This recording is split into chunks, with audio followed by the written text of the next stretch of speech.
हाँ जी, नमस्कार सभी को। आप सभी का स्वागत है Cosmo academy the path of success में। मेरा नाम है विकास और मैं आपके सामने लेके आया हूँ मैराथन की वो दूसरी क्लास, जिसमें अपन हिंदी के दो टॉपिक पढ़ेंगे। वो दो टॉपिक कौन कौन से हैं? देखिए, क्रिया और कारक। पिछला एक मैराथन आई थी हिंदी की, उसमें अपन ने देखा था संज्ञा, सर्वनाम और विशेषण। अब देखेंगे अपन क्रिया और कारक। ऐसे ही एक वीडियो में दो तीन टॉपिक लेके हिंदी को 10 से 15 वीडियोस में पूरी तरीके से इसका सुपड़ा साफ कर देंगे।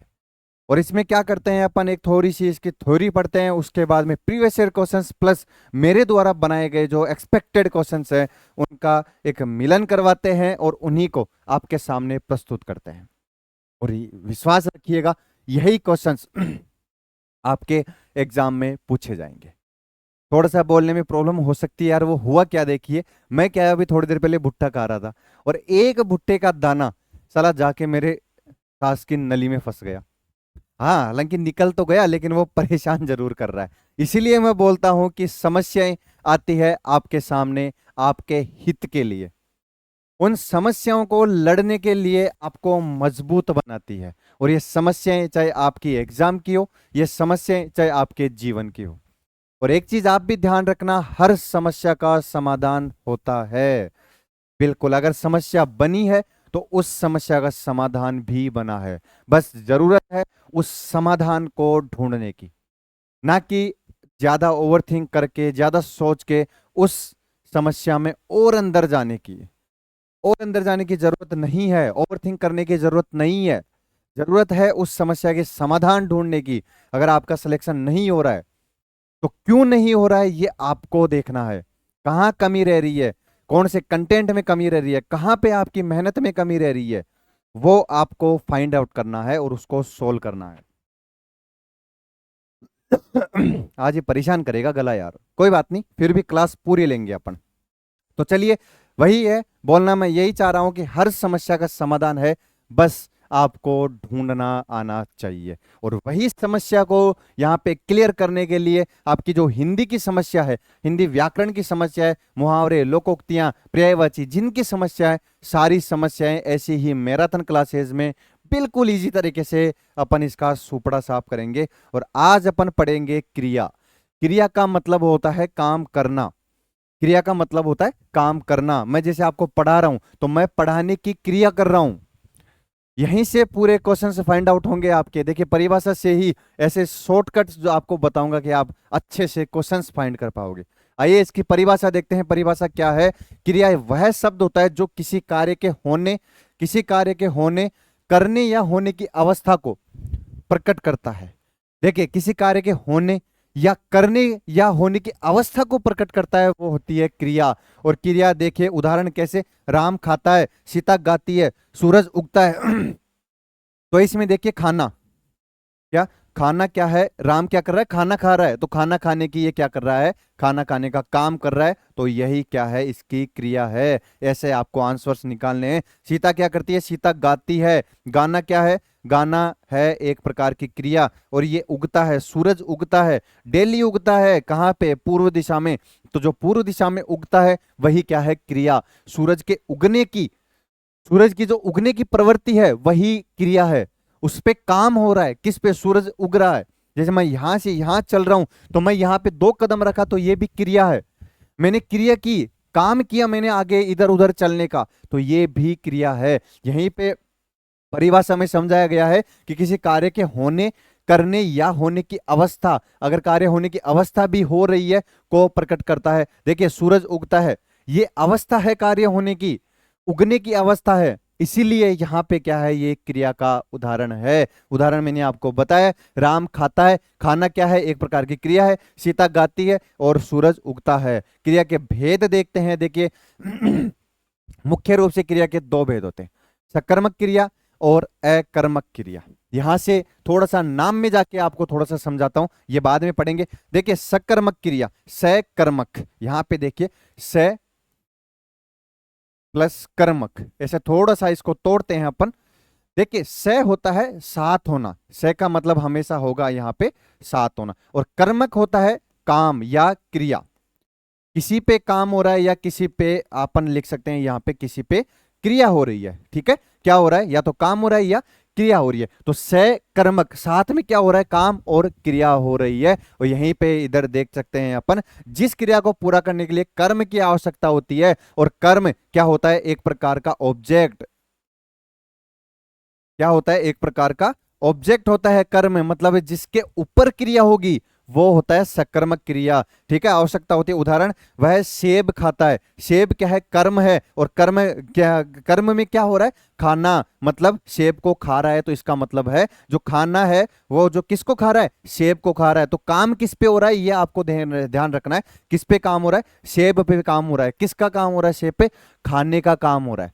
इसलिए यहां पे कर्म, यहां पे ऑब्जेक्ट क्या है, ऑब्जेक्ट है खाना, मतलब सेव। मोहन किताब पढ़ता है, तो किताब क्या है भैया, यहाँ पे किताब है एक प्रकार की ऑब्जेक्ट। और जिस भी वाक्य में ऑब्जेक्ट पे क्रिया हो रही है उसको बोलते हैं सकर्मक क्रिया। सब्जेक्ट कौन है, यहाँ पे सब्जेक्ट है मोहन, और ऑब्जेक्ट कौन है, किताब। मोहन क्या कर रहा है, किताब को पढ़ता है। मोहन किताब को पढ़ता है, तो काम किस पे हो रहा है, किताब पे। अगर बीच में इसी तरीके से ऐसे समझिए, आपने कोई वाक्य बनाया, ठीक है, मैं आपको हिंदी पढ़ा रहा हूं, मैं यहां पे लिखता हूं एक वाक्य, मैं आपको क्या पढ़ा रहा हूं, हिंदी,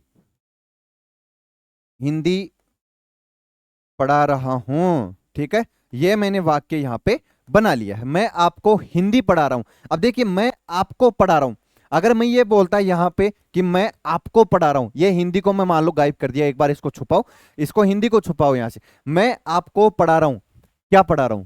अगर उस क्या का आंसर आपको मिलता है, इसका उसे क्या का आंसर आपको मिलता है, ये मैं थोड़ा सा बता देता हूं आपको। ये थोड़ी सी इंपॉर्टेंट चीज है, यहीं से आपके क्वेश्चंस निकलेंगे भैया, देखना सारे क्वेश्चंस आपके यहीं से निकलने वाले हैं। थोड़ा सा बड़ा करते हैं इसको, देखिए अगर आपको सकर्मक क्रिया की ध्यान में रखनी है, तो सकर्मक क्रिया क्या होती है यार, एक तो फोन वाले खा जाते हैं। देखिए सकर्मक क्रिया, इसमें आपको क्या करना है, सबसे पहले आपको कोई भी वाक्य आप उसमें यूज कर रहे हो, तो इसमें ये जो वर्ड है क्या, ये लगा के देखना है। कौन सा वर्ड लगा के देखना है, ये क्या वाला वर्ड लगा के देखना है। अगर इसका आंसर आ रहा है तो वो है सकर्मक क्रिया। जैसे कि यहां पे देखिए, वह क्या खाता है, क्या खाता है, वह सेब खाता है। आया आंसर क्या का, इसका मतलब वो सकर्मक क्रिया है। वापस नीचे आइए, मोहन क्या पढ़ता है, किताब को छोड़ो, मोहन क्या पढ़ता है भैया, मोहन पढ़ता है किताब, तो किताब का आंसर अपने पास आ गया, तो सकर्मक क्रिया। आगे देखते हैं यहां पे, मैं आपको हिंदी को छोड़ो पढ़ा रहा हूं, ये अकर्मक क्रिया है। अब यहां पे लगाइए, क्या क्या पढ़ा रहा हूं आपको, हिंदी, तो हिंदी पढ़ा रहा हूं, इसका मतलब अपने जो क्या है, इसका आंसर आ चुका है। तो जहां पे जिस भी वाक्य में अगर क्या का आंसर आपके पास में आ रहा है, तो वो है सकर्मक क्रिया। बस यहीं पे आपका जो सकर्मक क्रिया है वो खत्म है। इसको ध्यान रखना है आपको भैया, क्या क्या है, क्या सकर्मक क्रिया को फाइंड आउट करने का एक वर्ड है। हिंदी ऐसे ही पढ़ी जाएगी, हिंदी को आप ऐसे ही याद कर सकते हो, हिंदी को डायरेक्ट आप कभी भी रट नहीं सकते, आपको बस छोटे छोटे जो कीवर्ड्स हैं वो पकड़ के रखने पड़ेंगे। ठीक है, आइए देखते हैं अब अकर्मक क्रिया। पहले अपन ने पढ़ा सकर्मक क्रिया, अब दूसरा पार्ट है इसका अकर्मक क्रिया। देखिए, जिस क्रिया को पूरा करने के लिए किसी कर्म की आवश्यकता नहीं होती, किसी कर्म की आवश्यकता नहीं होती, मतलब यहां पे आपको क्या का आंसर नहीं मिलना चाहिए। तो जहां पे क्या का आंसर नहीं मिल रहा है वो होती है अकर्मक क्रिया। समझ में आ रहा है, बिल्कुल इजी तरीके से समझा रहा हूं यार। बस एक वर्ड आपको फाइंड करना है, सिर्फ एक वर्ड आपको फाइंड करना है, उससे सकर्मक क्रिया, अकर्मक क्रिया और क्रिया के जितने भेद है सारे वहीं पे ढेर हो जाएंगे। और इतना इजी आपको कोई नहीं पढ़ाएगा, समझ गए, इतना इजी नहीं पढ़ाएगा, क्योंकि सब वो लैंग्वेज यूज करते हैं जो बुक्स में भरी पड़ी है। अपन को बुक्स वाली लैंग्वेज नहीं यूज करनी है। देखते हैं आगे, देखिए क्या का आंसर नहीं आएगा, वो होती है अकर्मक क्रिया। जैसे उदाहरण, वह सोता है, वह क्या करता है, वह सोता है, बच्चे हंसते हैं, बच्चे हंसते हैं। अब बीच में कोई भी अपन क्या लगाओ, देखिए यहाँ पे, वह क्या सोता है, बिल्कुल इसका आंसर नहीं आ रहा, इसका आंसर नहीं आ रहा, इसका मतलब है कि वह क्या है, एक अकर्मक क्रिया है। यह क्या है, एक अकर्मक क्रिया है। सकर्मक क्रिया में आपको क्या का आंसर आना जरूरी है, अकर्मक क्रिया में आपको क्या का आंसर आना जरूरी नहीं है। बस इतना सा आपको ध्यान रखना है। यहां पे क्रिया के जो मोस्ट जो भेद थे, कौन कौन से, सकर्मक क्रिया और अकर्मक क्रिया, खत्म। क्लियर? क्या का आंसर अपन देखिए, क्वेश्चन भी करेंगे, बिल्कुल लगाएंगे। प्रक्रियावाचक क्रिया जो किसी प्रक्रिया का बदलाव को दर्शाता है। बदलाव को मतलब जैसे पानी का बर्फ में बदल जाना, ठीक है, दूध का दही में बदल जाना। देखिए दूध फट गया, बिल्कुल ये प्रक्रियावाचक क्रिया हुई, क्योंकि यहाँ पे बदलाव अपन को देखने को मिला। पानी बर्फ बन गया, बिल्कुल ये भी बदलाव। पानी पानी का वाष्प बनना, पानी वाष्प भी तो बनता है जब उसको उबालोगे आप, उसके बॉइलिंग पॉइंट से अगर ऊपर जाओगे तो वाष्प बनेगा और उड़ेगा, उसको बोलते हैं प्रक्रियावाचक क्रिया। लेकिन अपन को दो याद रखनी है, सकर्मक क्रिया और अकर्मक क्रिया। सकर्मक क्रिया में आपको क्या लगा के देखना, अगर क्या का आंसर आ रहा है वो होती है सकर्मक क्रिया, और जहां पे कर्म की आवश्यकता नहीं है, जहां पे क्या का आंसर नहीं आता है, वो होती है अकर्मक क्रिया। क्लियर? आगे बढ़ते, ये क्रिया के दो भेद कंप्लीट हो चुके हैं। अब देखिए काल के अनुसार क्रिया, काल कौन कौन से होते हैं? भूतकाल, वर्तमान काल और भविष्य काल। इसके अकॉर्डिंग भी क्रिया होती है।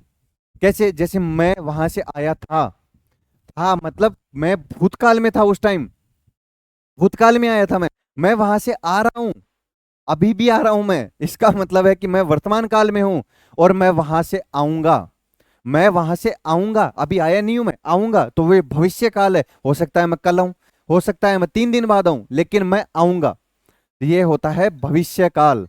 ठीक है, 1 मिनट यार, थोड़ा सा मैं फोन का देख लूं।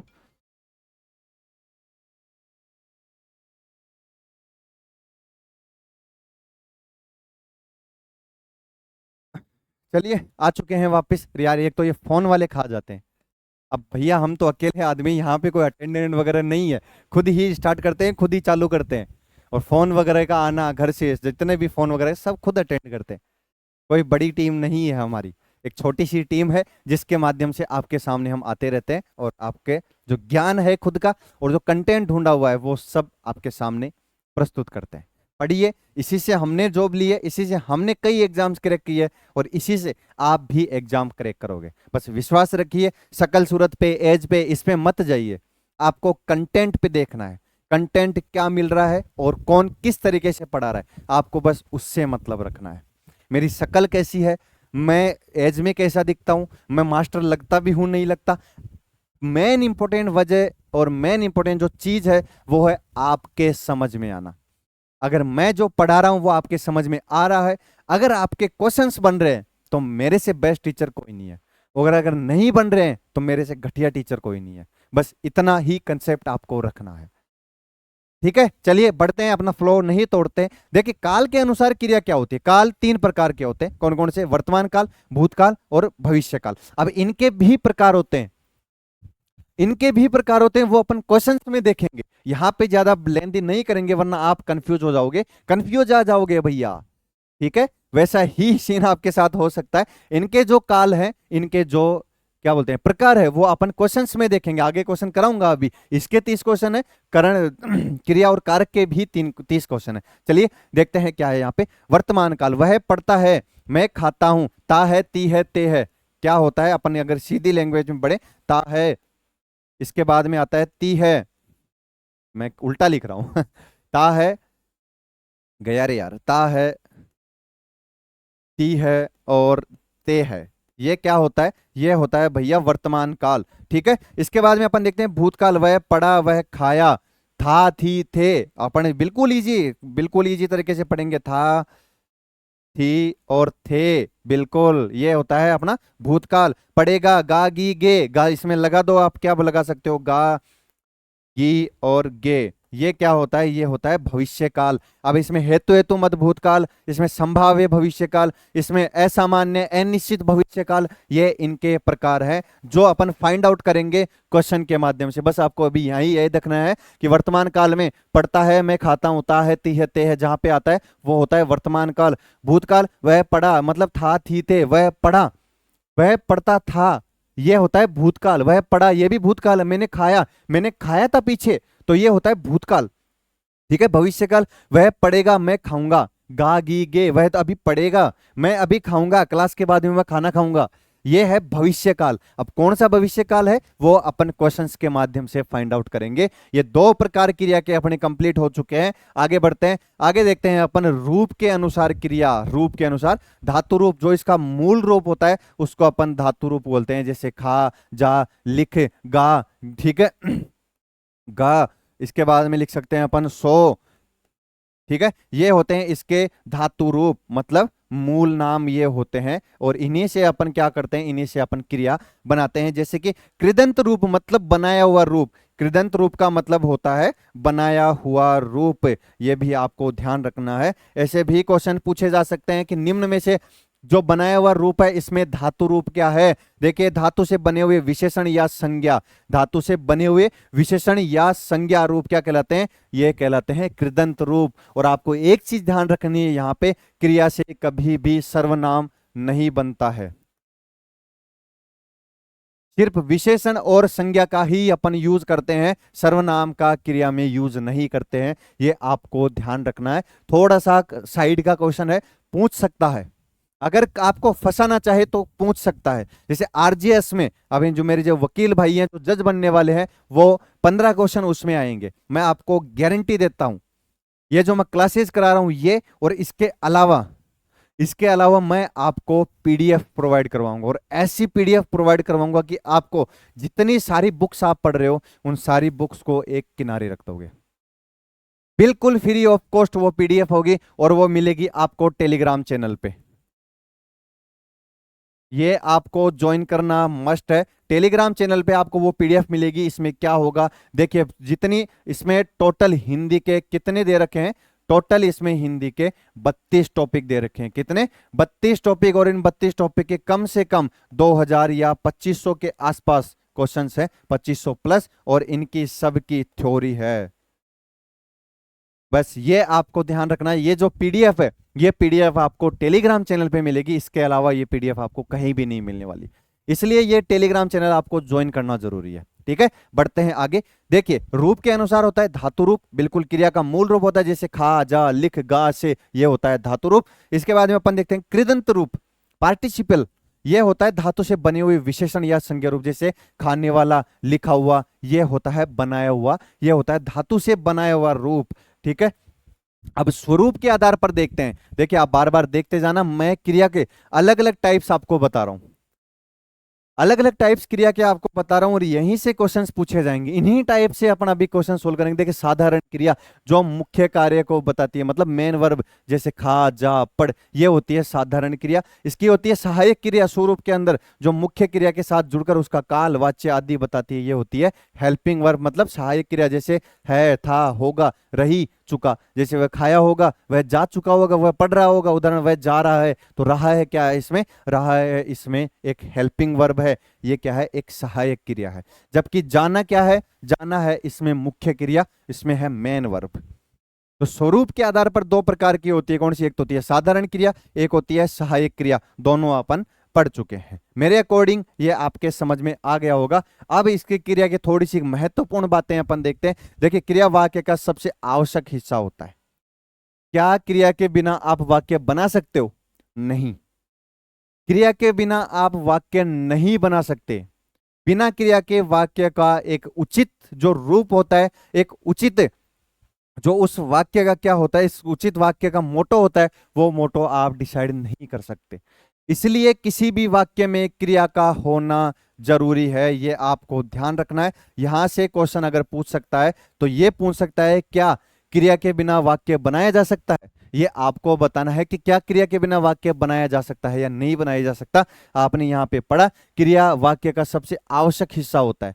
इसका मतलब है कि आप क्रिया के बिना वाक्य नहीं बना सकते। किसी भी वाक्य को बिना क्रिया के पूर्ण नहीं माना जा सकता। इंपोर्टेंट आ चुका है, क्रिया के माध्यम से वक्ता की भावना, काल और क्रिया की दिशा स्पष्ट होती है। बिल्कुल, जहां पे अपन क्रिया यूज करते हैं, क्रिया के साथ में सहायक क्रिया यूज करते हैं, तो उससे अपन को पता लगता है कि अपने भाव क्या है, अपन क्या एक्सप्रेस करना चाहते हैं, अपनी दिशा क्या है, अपनी काल क्या है, इसमें भावना क्या है। ये सब चीजें किससे डिसाइड होती है? ये सब चीजें होती है क्रिया से डिसाइड होती है। तो ये क्रिया की एक छोटी सी थ्योरी थी, हो सकता है आप समझ में आई होगी। इतनी ही अपन थ्योरी पढ़ेंगे। अब देखिए, आपको इसी थ्योरी से आगे आने वाले 30 से 40 क्वेश्चन मैं सोल्व कराने वाला हूं, और एक क्वेश्चन आपका गलत नहीं होगा। आइए सोल्व करते हैं बिना किसी टाइम वेस्टेज के। ज्यादा बकवास करने की आदत है नहीं, आपका टाइम भी इंपॉर्टेंट है और हमारा टाइम भी इंपॉर्टेंट है। हमें अपनी कोई सुख नहीं देखना है, हमें अपना कोई भी स्वार्थ नहीं देखना है। कॉस्मो एकेडमी सिर्फ और सिर्फ आप सबके लिए डेडिकेट है। यहां पे देखा जाएगा तो सिर्फ आप सबकी सक्सेस, चाहे हमें कुछ ही नहीं मिले आपकी तरफ से, और मिल भी कुछ ही नहीं रहा है, हमें मिल रहा है सिर्फ आपका प्यार, आपका साथ। ठीक है, बढ़ते हैं अपने क्रिया के क्वेश्चंस पे। ये भैया अपने काम का नहीं है, यही मैथमेटिक्स वाले जो रामचंद्र सर है उनके काम का है। देखिए आइए, कर्म के आधार पर क्रिया कितने भेद होते हैं? कर्म के आधार पर कितने भेद होते हैं? क्या 3 भेद होते हैं? क्या 4 भेद होते हैं? क्या 5 भेद होते हैं? नहीं भैया, कर्म के आधार पर भेद होते हैं 2। ये कौन कौन से होते हैं यहाँ पे लिख सकते हैं अपन। सकर्मक क्रिया जिसमें कर्म की आवश्यकता होती है, और दूसरा कौन सा होता है? अकर्मक क्रिया जिसमें कर्म की आवश्यकता नहीं होती है। ये हो गए अपने 2 भेद। कर्म के आधार पर क्रिया के भेद होते हैं 2, सकर्मक क्रिया और अकर्मक क्रिया। आगे बढ़ते हैं, आगे यहां पे कर्म नहीं है, यहां पे आएगा काल। काल के आधार पर क्रिया के भेद होते हैं। काल कितने प्रकार का होता है? 2 प्रकार का, नहीं होता 4 5 नहीं होता। तो आंसर हो गया भैया आपके सामने 3 प्रकार का। कौन कौन सा हो गया? वो हो गया वर्तमान काल, ठीक है, इसके बाद में आ गया दूसरा भूतकाल, इसके बाद में आ गया भविष्य काल। ये 3 प्रकार के काल की क्रिया होती है। देखिए, कर्म के आधार पर सॉरी, कर्म के आधार पर सकर्मक और अकर्मक। काल के आधार पर देखते हैं, काल के आधार पर हो गया वर्तमान काल, भूतकाल और भविष्य काल। काल के आधार पर 3 प्रकार के, और कर्म के आधार पर 2 प्रकार के। क्लियर? बढ़ते हैं आगे। यहां पे देख, निम्न में से सकर्मक क्रिया का उदाहरण है। इसका मतलब है कि अगर सकर्मक क्रिया अपन के पूछी है तो इसमें अपने पास में एक कर्म होना जरूरी है। क्या? अपने पास में ऑब्जेक्ट होना जरूरी है। तो अपन क्या फाइंड आउट करेंगे? अपन जो अगर सकर्मक क्रिया पूछी है तो अपन फाइंड आउट करेंगे एक ऑब्जेक्ट। उस वाक्य में अगर ऑब्जेक्ट मिल गया तो वही सकर्मक क्रिया का आंसर होगा। आइए फाइंड आउट करते हैं। देखिए, पक्षी उड़ता है, बिल्कुल। क्या लगाइए इसमें? सिर्फ सकर्मक क्रिया में आपको क्या लगाना है?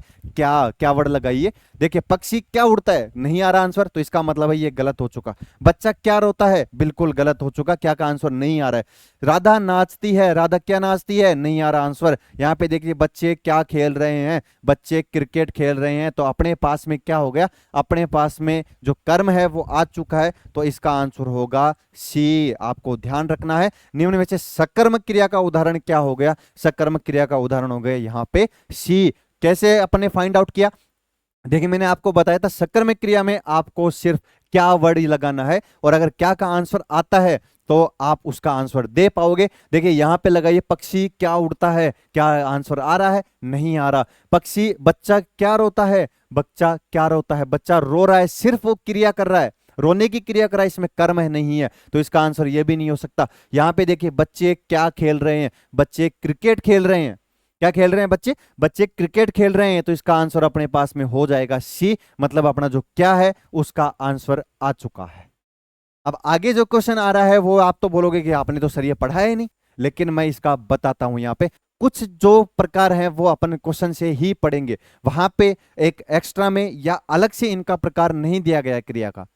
इनको अपन क्वेश्चन के माध्यम से ही समझना है। आइए मैं ऐसा समझाऊंगा, आपके दोबारा आंसर गलत का नहीं होगा। देखिए, ये थोड़ा इंपॉर्टेंट क्वेश्चन है, यहां पे थोड़ा इंपॉर्टेंट लगा लेना। इस प्रकार के जो पूर्वकालिक क्रिया है, कौन सी पूर्वकालिक क्रिया, इसके क्वेश्चंस बार बार पूछे जाते हैं। आइए देखते हैं क्या निम्नलिखित में पूर्वकालिक क्रिया का उदाहरण है। अब पूर्वकालिक क्रिया क्या होती है, थोड़ा सा इसके बारे में मैं आपको यहां पे समझाता हूं। देखिए, पहले लिखते हैं अपन पूर्वकालिक क्रिया। यह प्रकार अपन ने नहीं पढ़ा, कोई बात नहीं, यहां पे आपको पूरा पढ़ाया जाएगा। कौन सी? पूर्वकालिक क्रिया। ठीक है, अब इसका सीधा सा मतलब यह है, आपको इतना ध्यान रखना है कि कोई एक काम करके वो हाथों हाथ दूसरा काम करने चला जाता है। जैसे मैं आपको हिंदी की क्लास लेके मैं दोबारा कंटेंट तैयार करने जाऊंगा, या मैं क्लास लेके मैं खाना खाने बैठूंगा, या मैं क्लास लेके मैं ड्यूटी पे जाऊंगा, मैं क्लास लेके मैं घूमने जाऊंगा। इसका मतलब है कि एक काम खत्म करके जस्ट आफ्टर आप उसका दूसरा काम स्टार्ट कर देते हो, वही होती है पूर्वकालिक क्रिया। बस इसका सीधा सा यहां पे आपका आंसर आ चुका है। इसका अपन लिख देते हैं यहां पे, एक काम खत्म होते ही, एक काम पूरा होने के पश्चात, क्या? एक काम पूरा होने के पश्चात दूसरा काम स्टार्ट करना, पश्चात दूसरा काम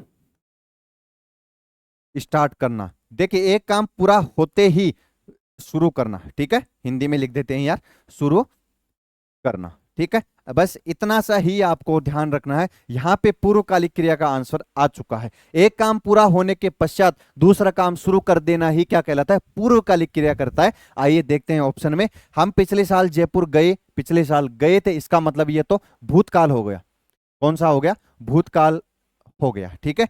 हमने पिछले साल दीपावली धूमधाम से मनाई, ये भी भैया क्या हो गया, ये भी भूतकाल का हो गया। मैं कपड़े धोकर खेलने गया, कल मैं गांव गया था, ये भी क्या हो गया, भूतकाल हो गया। आप देखिए सी आंसर आपका आ चुका है, मैं कपड़े धोकर खेलने गया। यहां पे पढ़िए, एक काम पूरा होने के पश्चात दूसरा काम शुरू करना ही क्या होता है, ये पूर्वकालिक क्रिया होता है। तो इसका आंसर आपके सामने आ चुका है, मैं कपड़े धोकर खेलने गया। मैंने पहले कपड़े धोए, उसके बाद ही मैं खेलने चला गया। तो ये होती है पूर्वकालिक क्रिया। पूर्वकालिक क्रिया, एक काम किया उसके बाद में दूसरा काम मैंने स्टार्ट कर दिया, ये होती है भैया पूर्वकालिक क्रिया।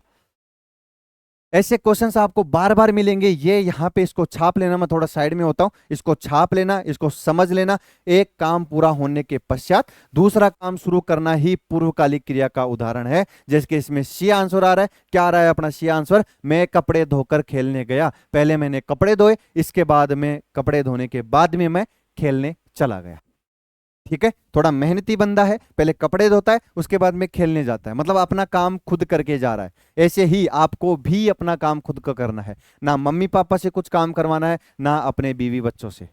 कपड़े धोना, अंडरगारमेंट्स धोना, ये सब आपको खुद को काम करना है। थोड़ा सा ये क्या बनाता है, खुद को सभ्य बनाता है, ठीक है। आगे बढ़ते हैं, अपना जो लेक्चर है उसको कंटिन्यू करते हैं। देखिए आइए, कर्म के आधार पर क्रिया के भेद, ये दो हो गए। कर्म के आधार पर ये यहाँ पे क्या होगा, तीन प्रकार के। काल के ये जो स्लाइड है वो चेंज हो गए, छोड़ते हैं, आगे बढ़ते हैं। देखिए हमने बचपन में बहुत खेल खेले थे, वाक्य में क्रिया का काल है। वाक्य में क्रिया का काल, अब कालवाचक पे क्या आ गई है, ये क्रिया का, जो कि तीन प्रकार का होता है। सबको पता है काल क्या होता है, तीन प्रकार का होता है, वर्तमान काल, भूतकाल और भविष्य काल।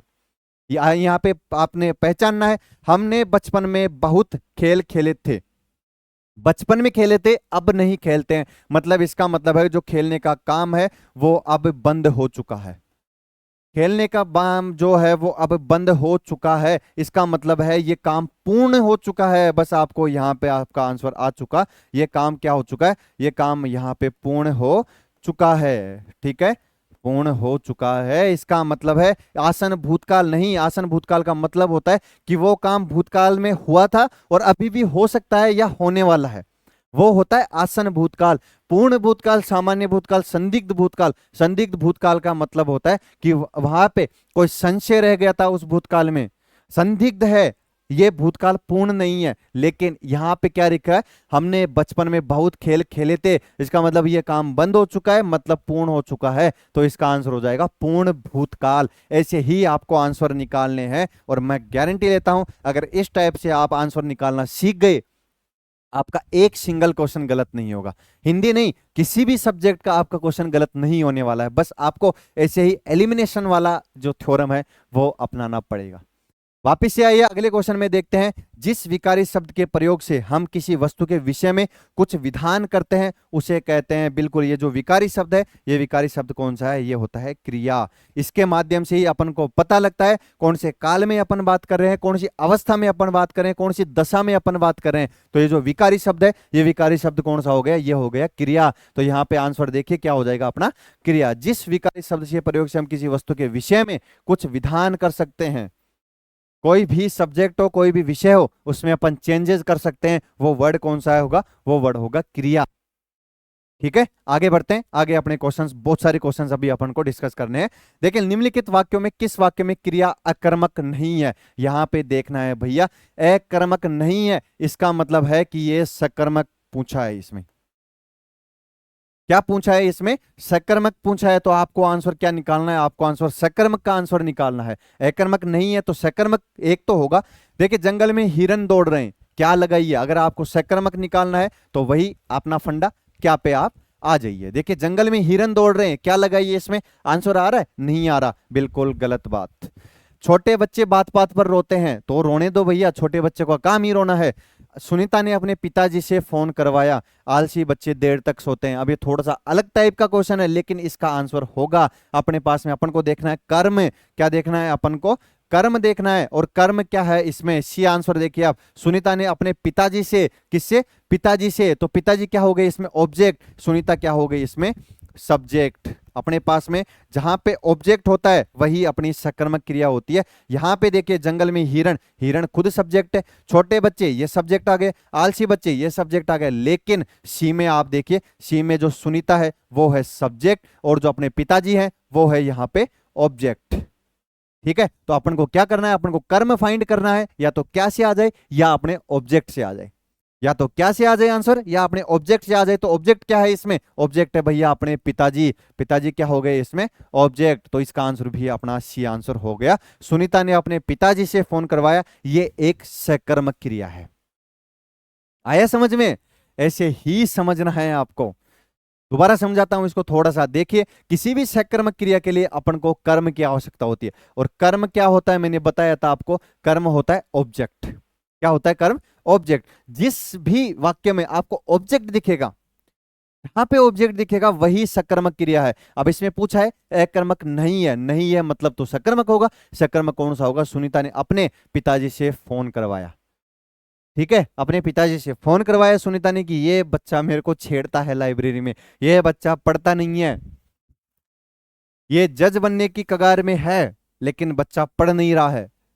ठीक है, ऐसे ही सुनीता आपकी शिकायत करवाएगी आपके पापा से, आपके पिताजी से, अपने पिताजी से, और वो हो जाएगा अपना सकर्मक क्रिया। क्लियर, आगे देखें, आगे है निम्नलिखित में से गलत विकल्प है। अब देखिए ऐसे क्वेश्चन भी पूछते हैं भैया, वह चतुर निकला, सकर्मक क्रिया। वह कॉलेज से आकर सो गया, पूर्वकालिक क्रिया। मैंने अभी बताया आपको, कॉलेज से आया और सो गया, कॉलेज से आया और सो गया, पूर्वकालिक क्रिया। क्यों, एक काम खत्म किया और दूसरा काम उसने स्टार्ट कर दिया। कॉलेज से आके सो गया, कॉलेज से आना पहला कार्य, सोना दूसरा कार्य। मतलब दो क्रिया जिसमें लगती है, जिस वाक्य में दो क्रियाएं हो रही है वो होती है पूर्वकालिक क्रिया। क्लियर, तो इसका मतलब है ये तो गलत विकल्प है, तो ये तो सही है। उसने आम खाया, सकर्मक क्रिया, तो इसमें ऑब्जेक्ट क्या है, आम। आम क्या खा रहा है, खा रहा है। क्या क्या लगाइए, उसने क्या खाया, उसने आम खाया, हो गया सकर्मक क्रिया। मोर नाचता है, अकर्मक क्रिया, बिल्कुल सही है, ये भी सही है। तो इसका मतलब वह चतुर निकला, सकर्मक नहीं होगा भैया, ये होगा अकर्मक। तो इसका आंसर हो जाएगा ए, वह चतुर निकला। कौन वह, तो इसमें सिर्फ सब्जेक्ट है, ऑब्जेक्ट कहीं दिख रहा है आपको, कोई दूसरा प्रश्न दिख रहा है आपको, कोई विशेषण दिख रहा है या कोई संज्ञा दिख रही है, नहीं दिख रहा। इसका मतलब है निम्नलिखित में से गलत विकल्प कौन सा हो जाएगा, वह चतुर निकला, यह सकर्मक नहीं, यह हो जाएगा अकर्मक क्रिया। ठीक है, यह कौन सा हो जाएगा, अकर्मक क्रिया, वह चतुर निकला। तो इसका आंसर हो जाएगा 1 नंबर। बिल्कुल ऐसे ही फाइंड आउट करते चलेंगे, आगे बढ़ते चलेंगे। निम्नलिखित में से सकर्मक क्रिया वाले वाक्य का चयन कीजिए। अब सकर्मक क्रिया पूछ रहा है, इसका मतलब है 3 में अकर्मक क्रिया है, 1 में सकर्मक क्रिया है, 1 में सकर्मक क्रिया है। सकर्मक के लिए आपको कर्म यानी ऑब्जेक्ट पता करना है, फाइंड आउट करना है। आइए देखते, राधा अभी जयपुर होकर आई है, आने दो, हमें क्या मतलब है। बंदर केला खाता है, क्या लगाया आपने, क्या लगाया आपने, क्या क्या लगाया आपने, क्या लगाया, बंदर क्या खा रहा है, केला खा रहा है। भैया आगे नहीं बढ़ना है आपको, यहीं पे आपका आंसर, अरे भैया आ जाओ रेड, ये आपका आंसर आ चुका है। बंदर क्या खा रहा है, बंदर केला खा रहा है। केला क्या है, यहाँ पे ऑब्जेक्ट है, केला यहाँ पे कर्म है जिसपे क्रिया हो रही है। केला क्या है यहाँ पे, केला कर्म है जिसपे क्रिया हो रही है।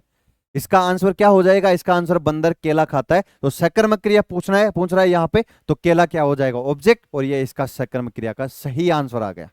आगे देखते हैं, मोहन ने अविनाश को पढ़ाया, वाक्य में कौन सी क्रिया है, प्रेरणात्मक क्रिया, संयुक्त क्रिया, अकर्मक क्रिया या सकर्मक क्रिया। अब यहाँ पे फिर से एक नई क्रिया का रूप आपके सामने आ चुका है। मोहन ने अविनाश को पढ़ाया, इसमें आएगी प्रेरणात्मक क्रिया। मतलब एक इंसान किसी दूसरे इंसान से काम करवाता है तो वो होती है प्रेरणार्थक क्रिया। मैं लिख देता हूं यहाँ पे, कौन सी होगी भैया, प्रेरणार्थक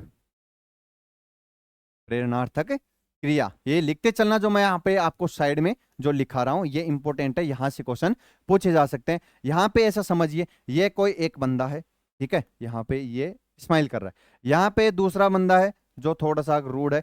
क्यों, क्योंकि ये बंदा इससे क्या करवा रहा है, इससे क्रिया करवा रहा है, इससे कोई काम करवा रहा है। इसका मतलब है बंदा 1 नंबर और बंदा, अरे यार, बंदा 1 नंबर और छोड़ो कोई ना, बंदा 2 नंबर।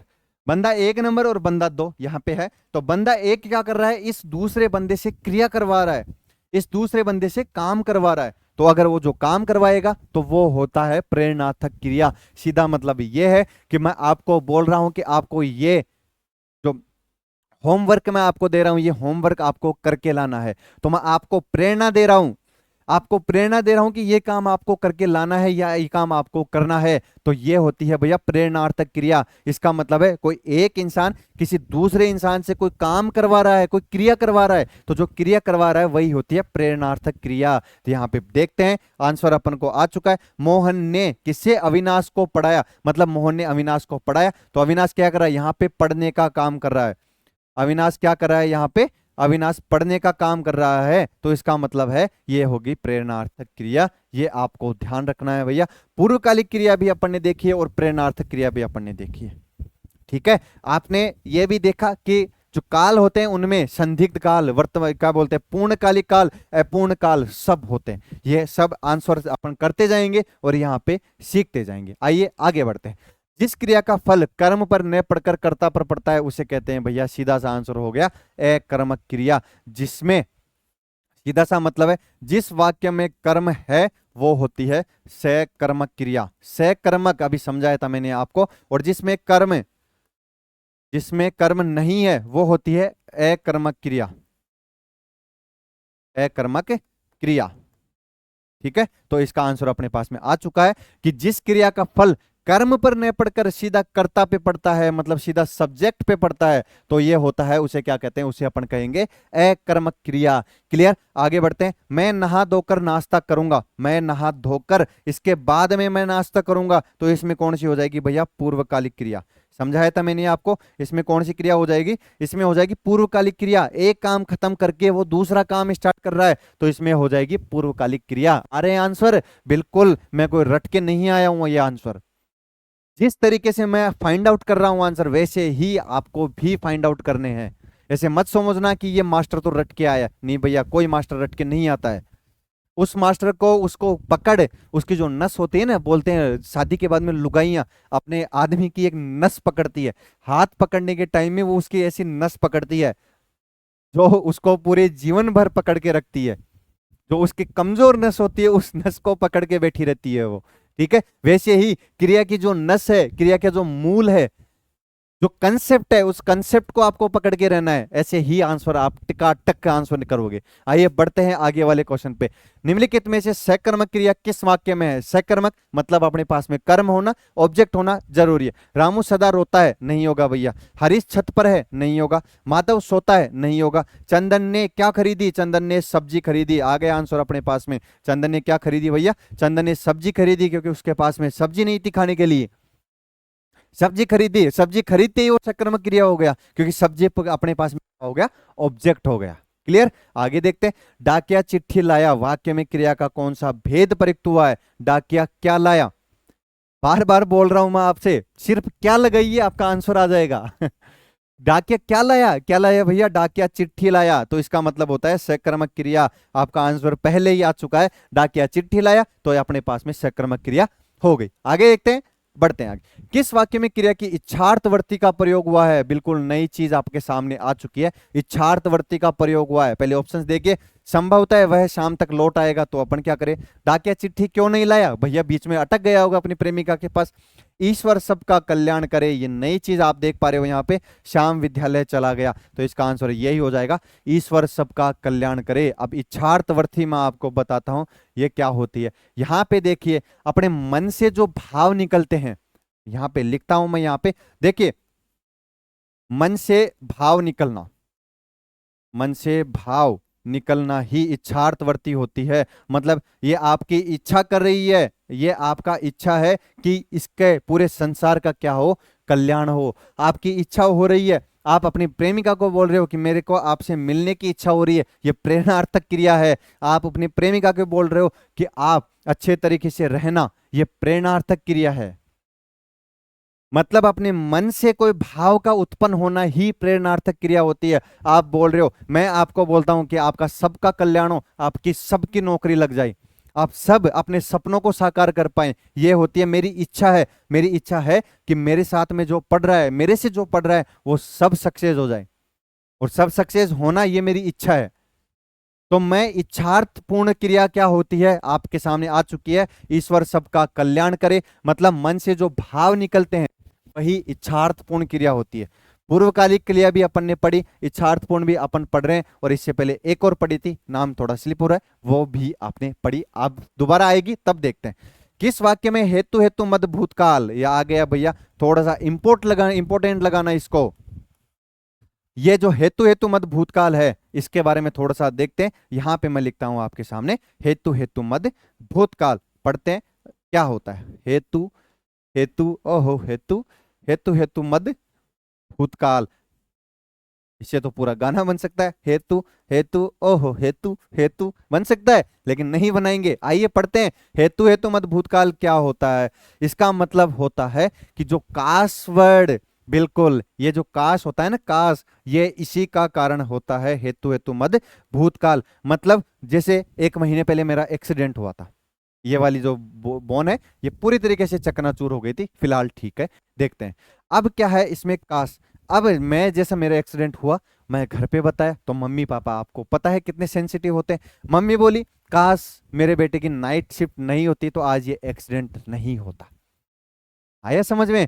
काश अगर मेरे बेटे की नाइट ड्यूटी नहीं होती तो ये एक्सीडेंट नहीं होता। इसका मतलब जो काश वर्ड है वो लगाना है आपको, वही होता है हेतु हेतु मद भूतकाल। मतलब जो काम हो चुका है पीछे, उसको रोकने के कारण जो वर्ड लगाया जाता है वो होता है हेतु हेतु मद भूतकाल। जैसे आप मान ले किसी एग्जाम में फेल हो गए, बिल्कुल हो गए, अब हो गए तो हो गए भैया, क्या करें। अब इसमें आप अभी बैठे हो और अभी उसका पश्चाताप कर रहे हो, किसी अपने दोस्त को बोल रहे हो कि यार काश मैं उस टाइम विकास सर से हिंदी पढ़ लेता तो आज मैं आरजीएस बन जाता, आज मैं सब इंस्पेक्टर बन जाता, आज मैं पटवारी बन जाता। ठीक है, समझ में आया। ये जो काश वर्ड है यही होता है हेतु हेतु मद भूतकाल, और यही से आंसर आएगा आपको। ये सिर्फ काश वर्ड देखना, किस वाक्य में हेतु हेतु मद भूतकाल है देखते हैं। गुरुजी आएंगे तो अध्यापन होगा, होने दो कोई दिक्कत नहीं है। उसने खाना खाया और चल पड़ा, कोई बात नहीं। अब तक बस जा चुकी होगी, जाने दो, अपन को क्या है। सावधानी बरतते तो दुर्घटना न होती, बिल्कुल इसका आंसर आपके सामने आ चुका है। अगर आपने सावधानी उस टाइम बरती होती तो दुर्घटना नहीं होती। मेरे को भी बोला था किसी ने कि तूने अगर सावधानी बरती होती, बाइक धीरे चलाई होती, हालांकि धीरे ही थी बाइक, कोई बात नहीं, भगवान का है जो सब है, उन्होंने फिक्स कर रखा है कहां पे आपका एक्सीडेंट होना है, कहां पे आपके साथ में क्या होना है, सब कुछ फिक्स है, सब कुछ लिखा हुआ है। बस आप भुगतते जाइए और आगे खुशी खुशी बढ़ते जाइए। ठीक है, देखिए यहाँ पे सावधानी बरतते तो दुर्घटना न होती, अगर आपने सावधानी बरती होती तो दुर्घटना न होती, लेकिन ये दुर्घटना हो चुकी है अपने भूतकाल में। काश अगर मैं सावधानी बरतता तो मेरे साथ में ये दुर्घटना नहीं होती। काश वर्ड जोड़ा अपन ने, इसका सही अपन को वाक्य है उसका सही उपयोग हो चुका, इसका मतलब है इसमें हेतु हेतु मद भूतकाल होगा। ऐसे ही फाइंड आउट करना है। ये जो 4-5 चीज मैं आपको अलग से बता रहा हूं ये इंपॉर्टेंट है भैया, और ऐसे इजी लैंग्वेज में आपको कोई नहीं बताएगा, कोई भी नहीं बताएगा, आप चाहे सर्च कर लीजिए। चलिए आगे बढ़ते हैं। आगे है वे क्रियाएं जो संज्ञा या विशेषण से बनती है कहलाती है वर्तमान कालिक सकर्मक क्रिया, नाम धातु क्रिया या संयुक्त क्रिया। तो इसका आंसर होगा ये होगी, सॉरी, नाम धातु क्रिया। क्या होगी, नाम धातु क्रिया। वे क्रियाएं जो संज्ञा या विशेषण से बनती है, संज्ञा या विशेषण जो बनती है वो होती है नाम धातु क्रिया। रटने का है, ज्यादा समझने का नहीं है। वह खाना खाकर सो गया, वह खाना खाया और सो गया, इसका मतलब है इसमें हो गई पूर्वकालिक क्रिया। बताया था मैंने आपको, एक काम करके दूसरा काम उसने स्टार्ट कर दिया तो वो होती है पूर्वकालिक क्रिया। आगे व्याकरण की दृष्टि से कौन सा कथन गलत है। अब इसमें देखिए ऐसे क्वेश्चन में क्या होता है, 3 तो सही होंगे, 3 तो व्याकरण की दृष्टि से सही होंगे, लेकिन एक गलत होगा, वो एक ही अपन को फाइंड आउट करना है। देखिए वाक्य में प्रयुक्त सभी शब्द पद कहलाते हैं, हो सकता है। अविकारी शब्दों को अवयव कहते हैं। क्रिया की विशेषता बताने वाले शब्द क्रिया विशेषण कहलाते हैं, भैया सही है 1 नंबर। सभी क्रियापद अवयव होते हैं, यह भी सही है। वाक्य में प्रयुक्त सभी शब्द पद कहलाते हैं, यह भी सही है। लेकिन अविकारी शब्दों को अवयव भी कहा जाता है, नहीं कहा जाता। ये इसका आंसर होता है। अविकारी शब्दों को, सभी अविकारी शब्दों को अवयव नहीं कहा जाता है। रटना है, ज्यादा कुछ नहीं समझना। बढ़ते हैं आगे। इस वाक्य में अकर्मक क्रिया नहीं है। भैया ध्यान रखना है आपको इसका, प्लीज आपसे हाथ जोड़ के निवेदन है और नहीं है में बहुत अच्छे तरीके से ध्यान रखना है आपको, नहीं तो आपके आते हुए भी सारे आंसर्स गलत हो जाएंगे। पढ़िए दोबारा। इस वाक्य में अकर्मक क्रिया नहीं है, इसका मतलब है कि एक में नहीं है, बाकी तीन में है। तीन में तो है और एक में नहीं है, तो देखते हैं कौन से में नहीं है। पक्षी आकाश में उड़ रहे हैं, बिल्कुल ये अकर्मक क्रिया है। क्या लगाइए, अगर आपको इसका आंसर जानना है तो आप वाक्य में क्या लगाइए। पक्षी आकाश में उड़ रहे हैं, बिल्कुल उड़ रहे हैं, छोड़ने दो, इसमें अकर्मक क्रिया है। सभी कर्मचारी अपना अपना काम कर रहे हैं, बिल्कुल। बालक जमीन पर बैठा, घरीस गांव गया, ये भी सही है, ये भी सही है, ये इसका आंसर हो जाएगा। सभी कर्मचारी अपना अपना क्या कर रहे हैं, अपना अपना काम कर रहे हैं। क्या कर रहे हैं, अपना अपना काम। तो जो ये काम है ये हो गया अपने सामने ऑब्जेक्ट, मतलब ये काम क्या हो गया, ये हो गया कर्म। क्या हो गया, कर्म हो गया। काम क्या हो गया अपने लिए, कर्म हो गया। और कर्म का आंसर क्या होता है, क्या, और क्या अगर है तो इसमें ये हो जाएगी सकर्मक क्रिया। कौन सी क्रिया हो जाएगी भैया, सकर्मक क्रिया। तो इसका आंसर ऐसे आ चुका है आपके सामने, मतलब अकर्मक क्रिया नहीं है, तीन में है और एक में नहीं है, तो ये कौन सी हो गई, सकर्मक क्रिया। क्लियर। आगे बढ़ते हैं, आगे देखते हैं। देखिए इनमें से किस वाक्य में पूर्वकालिक क्रिया का प्रयोग किया गया है। पूर्वकालिक क्रिया का मतलब होता है एक काम करके वो दूसरा काम करने चला गया है। देखिए झूठ बोलने से बचो, मजदूर काम पर गया, खाना खाकर काम पर जाओ, खाना खाकर काम पर जाओ। बिल्कुल, पहले खाना खाओ, इसके बाद में आप काम करने की क्रिया करो। दो क्रिया जहां पे एक साथ होती है वो होता है पूर्वकालिक क्रिया। ध्यान रखना है आपको, दो क्रियाएं जहां पे एक साथ होती है वो होती है पूर्वकालिक क्रियाएं। आगे बढ़ते हैं। यदि हम अब भी नहीं संभले तो उसके विनाशकारी परिणाम शीघ्र सामने आएंगे। वाक्य में कौन से काल की प्रयुक्ति हुई है, अभी मैंने आपको बताया है। यदि, काश, ऐसे वर्ड अगर आपके सामने यूज होते हो जो काम पूर्ण हो चुका है उसके बारे में अपन अभी पश्चाताप कर रहे हैं, तो वो होता है भैया है। इसमें वो काल नहीं है। आइए इसमें समझते हैं क्या है, कोई बात नहीं। यदि हम अब भी नहीं संभले तो उसके विनाशकारी परिणाम शीघ्र सामने आएंगे। वाक्य में कौन से काल की प्रयुक्ति हुई है, आसन भूतकाल, भूतकाल नहीं हो सकता क्योंकि अभी आएंगे आगे। संदिग्ध वर्तमान, अज्ञात वर्तमान, संभाव्य भविष्य। देखिए ये संभाव्य भविष्य है, क्यों, क्योंकि यदि हम अब भी नहीं संभले, अभी वर्तमान में अगर नहीं संभले तो इसके विनाशकारी परिणाम शीघ्र सामने आएंगे। मतलब परिणाम आ सकते हैं, अगर संभल गए तो वो परिणाम नहीं आएंगे, वो परिणाम सही परिणाम आएंगे। लेकिन यहां पे दे रखा है संभाव्य भविष्य, यह संभाव्य भविष्य है अपना कि अगर नहीं संभले तो ऐसे परिणाम आना निश्चित है, संभल गए तो ऐसे परिणाम नहीं आएंगे। क्लियर। आगे बढ़ते हैं, आगे क्या दे रखा है, आगे दे रखा है कि मैंने लड़के को पुस्तक पढ़ाई। उक्त वाक्य में प्रयुक्त क्रिया का भेद क्या है। देखिए इसमें है मैंने लड़के को पुस्तक पढ़ाई, इसमें देखिए ना पूर्वकालिक क्रिया, ना संयुक्त क्रिया, ना अकर्मक क्रिया, इसमें आएगी द्विकर्मक क्रिया। इसमें दो कर्म हैं, कैसे, आइए देखते हैं। बिल्कुल नई चीज है। मैंने लड़के को पुस्तक पढ़ाई, तो मैं क्या हो गया यहाँ पे सब्जेक्ट, एक सब्जेक्ट यहाँ पे हो गया लड़का, ठीक है, ये हो गया ऑब्जेक्ट, सॉरी सब्जेक्ट नहीं, ये ऑब्जेक्ट, और पुस्तक यहाँ पे ये क्या हो गई, पुस्तक। मतलब इसमें दो कर्म हैं, इसमें दो कर्म हैं। कौन कौन से दो कर्म, कौन कौन से हो गए, आइए देखते हैं। यहाँ पे एक तो हो गया लड़का, ठीक है, और दूसरा हो गया पुस्तक, तो दो कर्म हो गए, तो द्विकर्मक क्रिया। देखिए मैंने लड़के को क्या पढ़ाई, मैंने लड़के को पुस्तक पढ़ाई, किसको, लड़के को, तो भैया दो ही कर्म क्रिया हो चुकी है। ठीक है, जिसमें दो कर्म है वो द्विकर्मक क्रिया होगी। आगे बढ़ते हैं। किस विकल्प में सभी संज्ञा शब्द क्रिया शब्दों से निर्मित है।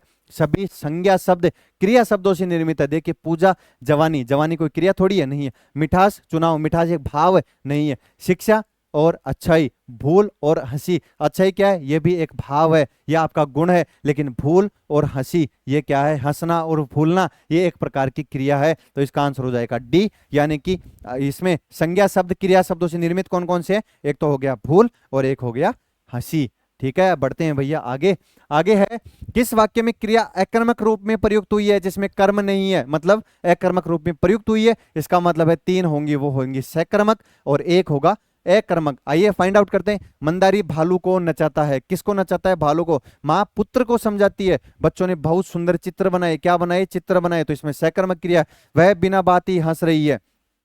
ठीक है, आ गया आंसर आपके सामने। मंदारी किसको नचाता है? भालू को नचाता है। माँ किसको समझाती है? माँ पुत्र को समझाती है। यहाँ पे भालू ऑब्जेक्ट है, मतलब कर्म है। यहाँ पे पुत्र ऑब्जेक्ट है, पुत्र कर्म है। और यहाँ पे क्या है? चित्र क्या है? चित्र है ऑब्जेक्ट, मतलब चित्र कर्म है। तो इसका आंसर हो गया वह बिना बात ही हंस रही है। इसमें किसी प्रकार का कर्म नहीं है, इसमें किसी प्रकार का ऑब्जेक्ट नहीं है भैया। तो इसका आंसर हो गया अकर्मक रूप में प्रयुक्त हुई है। बिल्कुल, ये कौन सा है? यह है अकर्मक क्रिया। ऐसे ही आंसर निकालने हैं, ऐसे ही फटाफट आंसर निकालने हैं। आपको ज्यादा नहीं सोचना है, सारा कंसेप्ट आपका क्लियर है, बस आपके आंसर आना जरूरी है। आगे देखते हैं, रीतिवाचक क्रिया विशेषण से संबंधित वाक्य कौन सा है? देखिए, वह अचानक चला गया। मैं सीधा बता देता हूं आपको, वह अचानक चला गया मतलब अचानक कोई काम करना बिना बताए या किसी को बिना इन्फॉर्म किए अगर कोई काम करता है, वो होता है रीतिवाचक क्रिया विशेषण। वह अचानक चला गया, उठ के वह भाग गया, यह होता है रीतिवाचक क्रिया विशेषण। आगे देखते हैं, वह अपने मित्र के लिए पत्र लिखता होगा। उक्त वाक्य किस काल से संबंधित है? देखिए, पत्र लिखता होगा संदिग्ध भूत, संदिग्ध वर्तमान, सामान्य भविष्य या संभाव्य भविष्य। देखिए, होगा गा है, गी है, गे है, किस में आएगा? तो ये आएगा भविष्य में। तो वह अपने मित्र के लिए पत्र लिखता होगा, इसका आंसर होगा संभाव्य भविष्य। ठीक है, यही आंसर होगा। छात्र पढ़ रहे हैं, ये वाक्य किस पक्ष से संबंधित है? पूर्वकालिक, आवर्तीकालिक, सातत्य बोधक या नित्यता बोधक? तो इसका आंसर होगा सातत्य बोधक। ये रटने वाले हैं, मतलब छात्र पढ़ रहे हैं, तो इसका मतलब है पढ़ रहे हैं। इसमें अपन क्या कर सकते हैं? ना कोई इसमें क्रिया है, ना और कुछ है, ना कोई पूर्वकालिक क्रिया, ना कोई वर्तमान काल, ना कोई भूतकाल, इसमें ना कोई हेतु हेतु मत भूतकाल, ना प्रेरणार्थक क्रिया, कुछ नहीं है। तो यह होगा सातत्य बोधक। मतलब ये सत्य है कि क्या छात्र पढ़ रहे हैं? बिल्कुल छात्र पढ़ रहे हैं, यह बिल्कुल सत्य है, इस वाक्य के अकॉर्डिंग सत्य है। क्या सच में छात्र पढ़ते हैं? हो सकता है पढ़ते होंगे भैया, लेकिन यहां पे इसके अकॉर्डिंग क्या है? ये सही है। आगे बढ़ते हैं, निम्न में से किस वाक्य में सजातीय क्रिया का प्रयोग हुआ है? सजातीय क्रिया, एक जैसी क्रिया। टहलना स्वास्थ्य के लिए अच्छा है, सूखे पत्ते हवा में उड़ रहे हैं, पुलिस ने चोर को बड़ी मार मारी, मृत भूमि के लिए मरना श्रेष्ठ है। इसका आंसर हो जाएगा पुलिस ने चोर को बड़ी मार मारी, ये है सजातीय क्रिया। ठीक है, आगे बढ़ते हैं, गोविंद ने राम को जगवाया। वाक्य में क्रिया का कौन सा रूप है? गोविंद ने राम को, एक बंदा दूसरे बंदे से काम करवा रहा है, तो इसका मतलब हो जाएगा, ये हो जाएगा इसमें प्रेरणार्थक क्रिया। ठीक है, प्रेरणार्थक क्रिया क्या हो जाएगा इसमें? गोविंद ने राम को जगवाया है, तो ये हो गया प्रेरणार्थक क्रिया। आगे बढ़ते हैं, आगे है, हमने एक शेर देखा। वाक्य में काल का चयन कीजिए। हमने एक शेर देखा, हमने वर्तमान में शेर देखा, तो सामान्य वर्तमान। हमने शेर देखा, अभी मेरे सामने शेर था, वो शेर गया यहां से, तो मैंने शेर देखा, तो ये सामान्य वर्तमान। कपिल आम खाता है। कपिल क्या खाता है भैया? क्या लगा है इसमें? आम खाता है, तो इसका आंसर होगा, ये हो गया सकर्मक क्रिया। ठीक है, आगे बढ़ते हैं। आगे कितने क्वेश्चन बच के? नहीं, अपने क्रिया और क्रिया के क्वेश्चंस कंप्लीट हो चुके हैं। आपको आशा करता हूं मैं कि ये क्रिया बहुत अच्छे तरीके से समझ में आएगी। 1 मिनट का ब्रेक लेते हैं और आपके सामने वापस आते हैं, और ये जो कारक है इसको कंप्लीट करते हैं, इसका धुआं उड़ाते हैं। बस आप वेट कीजिए। ठीक है, हम वापस आ चुके हैं भैया, और अब अपन पढ़ेंगे कारक। क्रिया पढ़ा और अब पढ़ेंगे कारक। क्रिया को बहुत अच्छे तरीके से पढ़ा पढ़ने, क्रिया की बिल्कुल सिंपल डेफिनेशन और सिंपल से कंसेप्ट के साथ में क्रिया को अपन ने खत्म कर दिया। अब उसी थ्योरम के अकॉर्डिंग अपन कारक भी पढ़ेंगे। कारक 8 प्रकार के आपने बचपन में बहुत चिल्लाए होंगे। कर्ता ने, कर्म को, करण से, संप्रदान के लिए, अपादान से। बिल्कुल, लेकिन उसका मेन मतलब क्या है? अपादान का मतलब होता है दूर होना, संप्रदान के लिए, जिसका भला अपन कर रहे हैं, ये होता है संप्रदान के लिए। इस टाइप से समझना, अब समझ में आएगा आपको।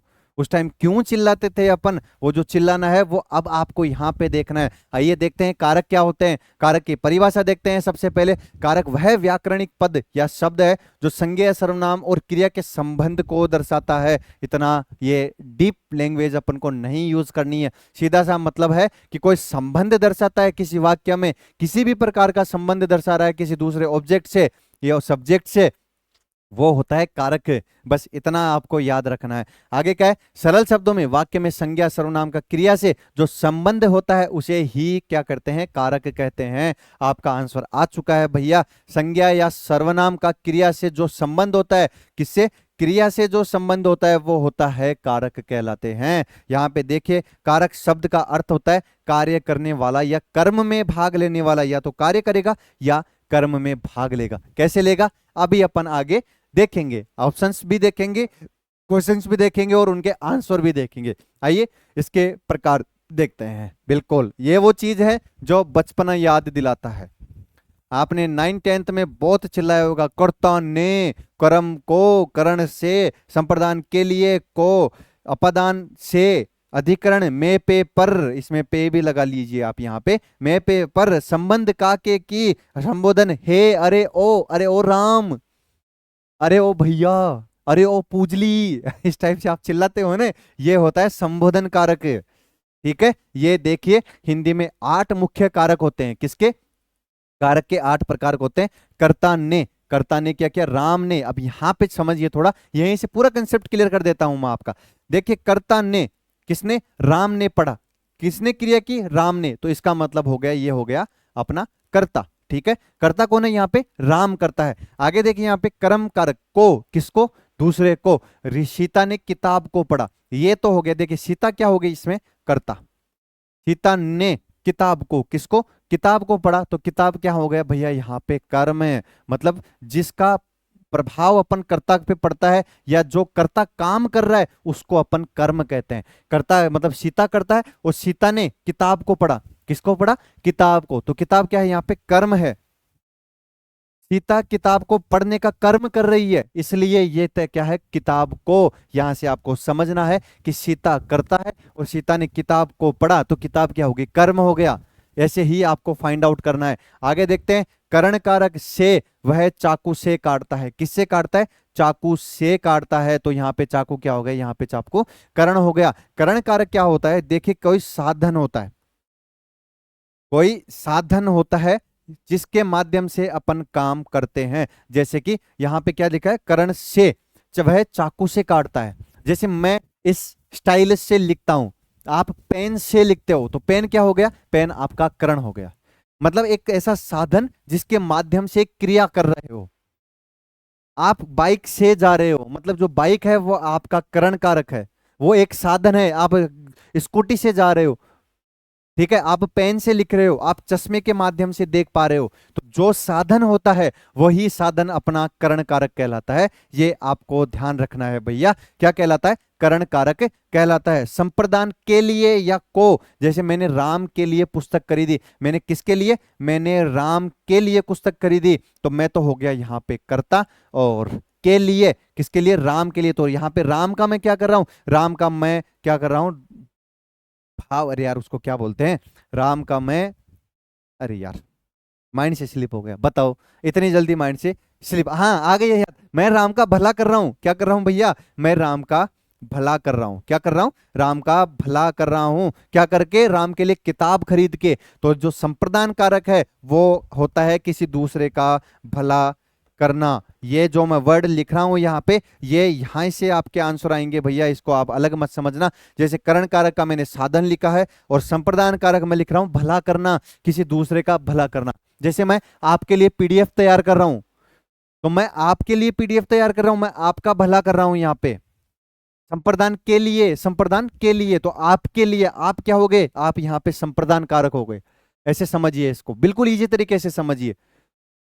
ठीक है, देखिए वापिस सकते, कर्ता ने, कर्ता जो कार्य करता है, मतलब सब्जेक्ट होता है कर्ता। कर्म को एक दूसरा कोई ऑब्जेक्ट होता है, किसी कर्म पे वो कार्य कर रहा है। जैसे यहाँ पे देखिए सीता ने किताब को पढ़ा, तो किताब क्या है यहाँ पे? कर्म। तो कर्ता कौन हो गया? सीता। सीता क्या कर रही है? किताब को पढ़ रही है।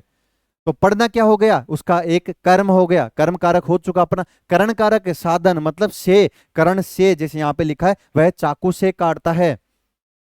कोई भी ऐसा साधन जिससे अपन कोई क्रिया कर पा रहे हैं वो होता है भैया करण कारक है। संप्रदान के लिए या को, ये होता है एक प्रकार का भला करना किसी का भी। मतलब मैं आपके लिए पीडीएफ तैयार कर रहा हूं, मैं आपको वीडियो फ्री में दे रहा हूं, मैं आपको, तो आपको आया इसमें, आप क्या हो? आप इसमें संप्रदान कारक हो। आगे बढ़ते हैं, आगे है भैया अपादान से। यहां भी देखिए करण से और अपादान से, दोनों में से आ रहा है।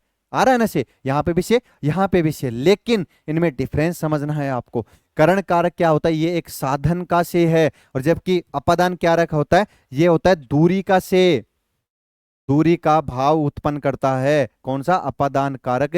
जैसे कि वह गांव से आया, मेरे हाथ से वॉच छूट के गिर गई, मेरे हाथ से पेन छूट के गिर गया, मैं छत से गिर गया, काम तमाम। आप उस शहर से यहां पे आ गए, इसका मतलब है किसी चीज से दूर जाना, यह होता है अपादान कारक है। और अपादान कारक हमेशा दूरी का भाव उत्पन्न करता है, दूरी का भाव उत्पन्न करता है। आप अपने प्रियतमा से दूर जा रहे हो, ये भी अपादान कारक में आएगा। ठीक है, सारे जने लट लेके मत आ जाना मेरे को कोटने कि भाई साला मास्टर सारे दिन हमको दूर करता रहता है, कभी प्रियतम से दूर करता है, कभी प्रिया से दूर करता है। मैं नहीं करूंगा भैया, मैं आपको एग्जाम्पल, रियल लाइफ के एग्जाम्पल्स देके आपको समझा रहा हूं।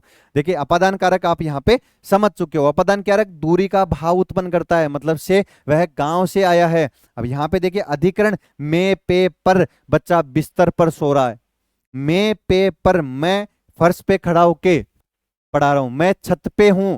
तो जहां पे आपका स्थान है, स्थान का बोध करवाता है, वो होता है भैया, क्या होता है अपना अधिकरण कारक। संबंध का के कि राम की किताब आई, राम की क्या है, ये संबंध बताता है। किसकी किताब आई भैया, राम की। सीता किसकी आई, राम की। आपकी प्रियतमा कहाँ है, वो अपने घर पे, आपके पास में आई, किसकी प्रियतमा आई, आपकी। तो ये एक संबंध का बोध करा रहा है, ध्यान रखना, संबंध का बोध करा रहा है। संबोधन, हे अरे ओ, अरे राम आओ इधर, पूजली इधर आओ, पूजली चाय पी ले, रील चलती है ना, अरे ओ पूजली, चलती है ना रील, ऐसी ही रील आपको नहीं देखनी है।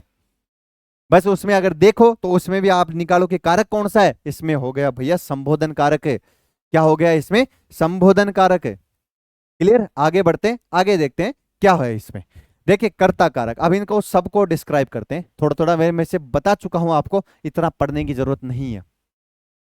जितना कंसेप्ट आपको समझाना था वो कंसेप्ट मैं वहां पे समझा चुका हूं। अब जो पढ़ रहे हो ये आपके लिए एक्स्ट्रा है। आइए देखते हैं। कर्ता कारक कौन, बस ये वर्ड आपको ध्यान रखना है, कार्य करने वाला। चिन्ह ने, उदाहरण राम ने खाना खाया, कौन खाना खा रहा है, राम। तो यहाँ पे, यहाँ राम कार्य कर रहा है, तो ये हो गया कर्ता। जैसे अपने सकर्मक क्रिया देखी थी, उसमें क्या लगाते ही सारा आंसर आ रहा था। इसमें अगर आपको कर्ता कारक देखना है तो कौन कार्य करने वाला, कौन कार्य कर रहा है, कौन कर रहा है, ने का मतलब होता है राम। राम क्या कर रहा है, राम खाना खा रहा है। ठीक है, तो कर्ता क्या हो गया, कार्य करने वाला जो बंदा होता है वही कर्ता होता है। यहाँ पे देख चुके हो आप, जो कर्ता कारक होता है उसका जो चिन्ह होता है वो होता है ने। कर्म कारक देखते हैं, क्या, किसे, किसको, कार्य पर जिसका प्रभाव पड़े, कार्य पर जिसका प्रभाव पड़े। देखिए को इसका जान, राम ने सीता को बुलाया, किसको लगाया अपन ने, किसको, किसको बुलाया भैया, सीता को। तो ये क्या हो गया, ये हो गया कर्म कारक। यहाँ सीता क्या है, क्रिया का असर हो रहा है, सीता पे क्रिया का असर हो रहा है कि सीता को बुलाया जा रहा है, सीता को बुलाया जा रहा है। तो इसका मतलब हो गया कि यहाँ पे कर्म कारक लगेगा। चिन्ह अपन को देखना है, चिन्ह है को, क्या लगाएंगे, किसे लगाएंगे, किसको लगाएंगे, अपना कर्म कारक का आंसर आ जाएगा। ज्यादा यहाँ पे डीप में नहीं जाना है। करण कारक, किससे, किस उपकरण से यह कार्य करने का साधन है, मैंने बताया था आपको साधन देखना है। वह कैंची से कपड़ा, वह कैंची से कपड़ा काटता है, किससे काटता है, कैंची से कपड़ा काटता है। वह कैंची से आपका गला काटता है, नहीं आपका गला काटती है, सॉरी माता बहनों सॉरी। ठीक है, आइए आगे बढ़ते हैं। करण कारक ये हो तो गया अपना साधन, क्या हो गया, करण कारक अपना साधन हो गया। आगे संप्रदान से, संप्रदान को के लिए, ये देखिए किसके लिए, किसको, कार्य का लाभ पाने वाला। जैसे मैं यहाँ पे हूं, आप यहाँ पे हो, मैं आपको पीडीएफ दे रहा हूं, ठीक है, आप यहाँ पे हो, मैं आपको पीडीएफ दे रहा हूं, या ऐसे समझिए मैं आपको पीडीएफ दे रहा हूं। एक ये दो, एक दो को पीडीएफ दे रहा है, इसका मतलब है कि एक इसका किसका भला कर रहा है, एक दो का भला कर रहा है। इसका मतलब संप्रदान कारक क्या होता है, कार्य का लाभ पाने वाला। इसका मतलब होता है कि चिन्ह को और लिए, उदाहरण मैंने माता के लिए उपहार खरीदे, तो इसमें माता क्या हो गई, उपहार लेने वाली, उपहार लेने वाली। इसका मतलब है लाभार्थी कौन हो गया, इसमें माता जी आपके लाभार्थी हो गई। तो जहां पे लाभ का बोध होता है वो होता है संप्रदान को या संप्रदान के लिए। आगे बढ़ते हैं, आगे देखते हैं। आगे है अपादान कारक, कहां से, किससे, कहां से और किससे, अलगाव या दूरी दिखाता है। इसका जो चिन्ह है वो होगा से, उदाहरण वह दिल्ली से आया। अब देखिए सी करण का भी है, करण से, करण से। लेकिन करण का मतलब होता है साधन। करण का क्या मतलब होता है? साधन। तो ये आपको ध्यान रखना है, सेम में आपको कंफ्यूज नहीं होना है। एक से आता है अपदान से और एक से आता है करण से। आगे बढ़ते हैं। अधिकरण में पे पर कार्य का स्थान बताता है। मैंने बताया था कि जहां पे स्थान आ गया वहां पे अधिकरण कारक आएगा। वह कक्षा में बैठा है। अधिकरण में पे पर किस में बैठा है? कक्षा में बैठा है, तो अधिकरण आ जाएगा। संबंध कारक देखते हैं, किसका, किसके, किससे, का, की, के। देखिए यह राम की पुस्तक है, किसकी? राम की। तो ये क्या दिखा रहा है? संबंध दिखा रहा है।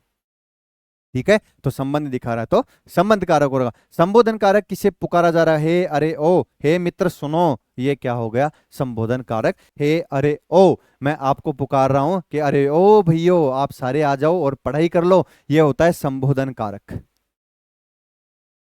ठीक है, थोड़ा सांस फूलने लग गई यार इतना बोलते बोलते। चलिए अब इसके क्वेश्चंस डिस्कस करते हैं। कारक के महत्वपूर्ण प्रश्न। आइए, जितना कारक अपन ने पढ़ा उसके महत्वपूर्ण प्रश्न अब डिस्कस करते हैं। देखिए ये इंपॉर्टेंट प्रश्न है भैया, यहीं से आपके एग्जाम में भी फंसेंगे, ये वादा है मेरा। आगे देखते हैं। लोटा छत से गिरा, क्या है यहाँ पे? से गिरा, इसका मतलब है दूरी का भाव उत्पन्न कर रहा है। इसका दूरी का भाव उत्पन्न कर रहा है, तो दूरी का भाव उत्पन्न कर रहा है, तो इसका आंसर हो जाएगा अपादान कारक। बिल्कुल, ज्यादा डिस्कस नहीं करेंगे, बस यहाँ पे भाव देखेंगे, यहाँ पे एक जो क्लू है वो पकड़ेंगे और आंसर चेपते जाएंगे। रेखांकित का कारक बताइए। मेंढक को पत्थर से, किससे? पत्थर से मत मारो। किससे मत मारो? पत्थर से। तो ये क्या है? ये पत्थर क्या है? मेंढक को मारने का पत्थर हो गया भैया साधन।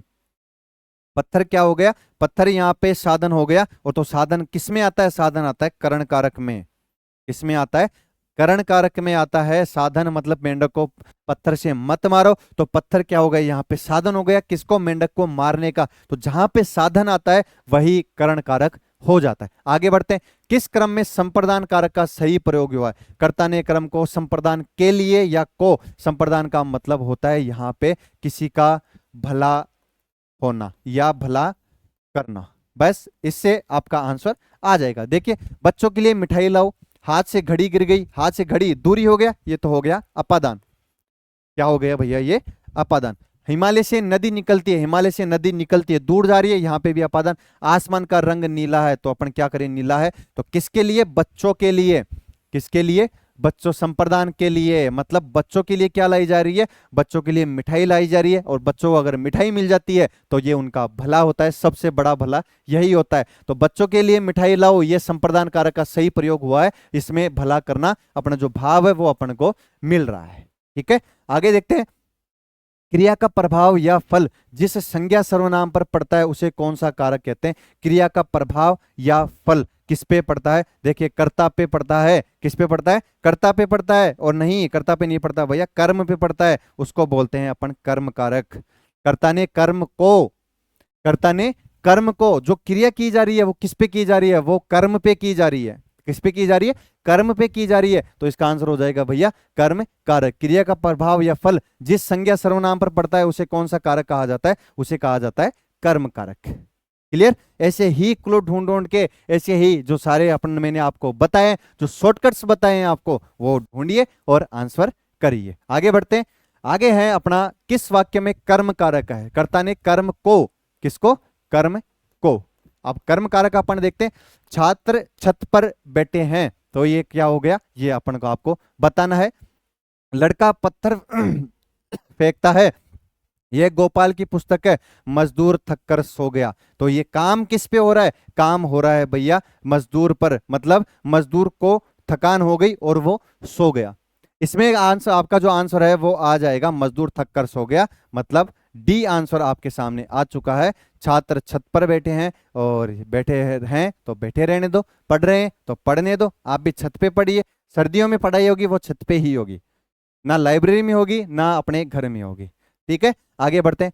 चोर ने धन के लिए धारदार हथियार से व्यवसायी की गर्दन धड़ से अलग कर दी। इस वाक्य में किस कारक का प्रयोग नहीं हुआ है? अब ऐसे क्वेश्चंस देखिए पूछे जाते हैं आपके सामने, कौन से वाक्य में किसका प्रयोग हुआ है या नहीं हुआ। आइए फाइंड आउट करते हैं इसमें कौन कौन सा कारक है।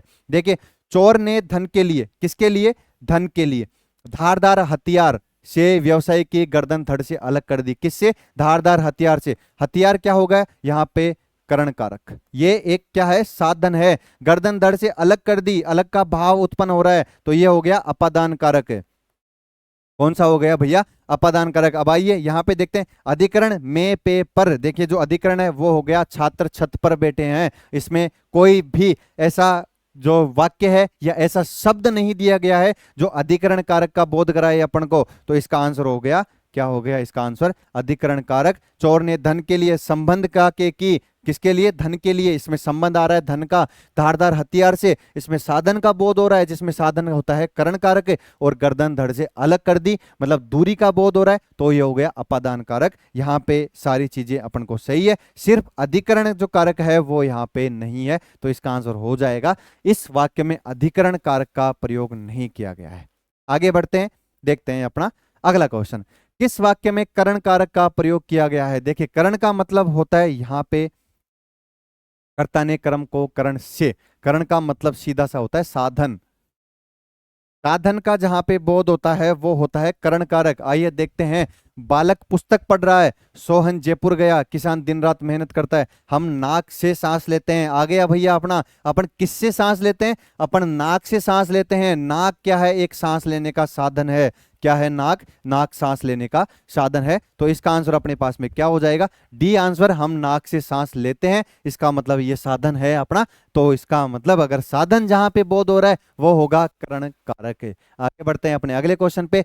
ईश्वर ने शून्य को दो कान दिए हैं, इसमें शून्य को वाक्यांश में कौन सा कारक है, किसको, शून्य को दो कान दिए हैं, कर्ता ने कर्म को करण से। देखिए यहां पे अधिकरण में पेपर नहीं आएगा, करण, संप्रदान और कर्म कारक। शून्य को, इसमें देखिए इसमें स्पेशल दे रखा है, शून्य को वाक्यांश में कौन सा कारक है, तो इसमें हो जाएगा कर्म कारक, क्योंकि शून्य का अपन काम कर रहे हैं, शून्य का अपन कर्म कर रहे हैं।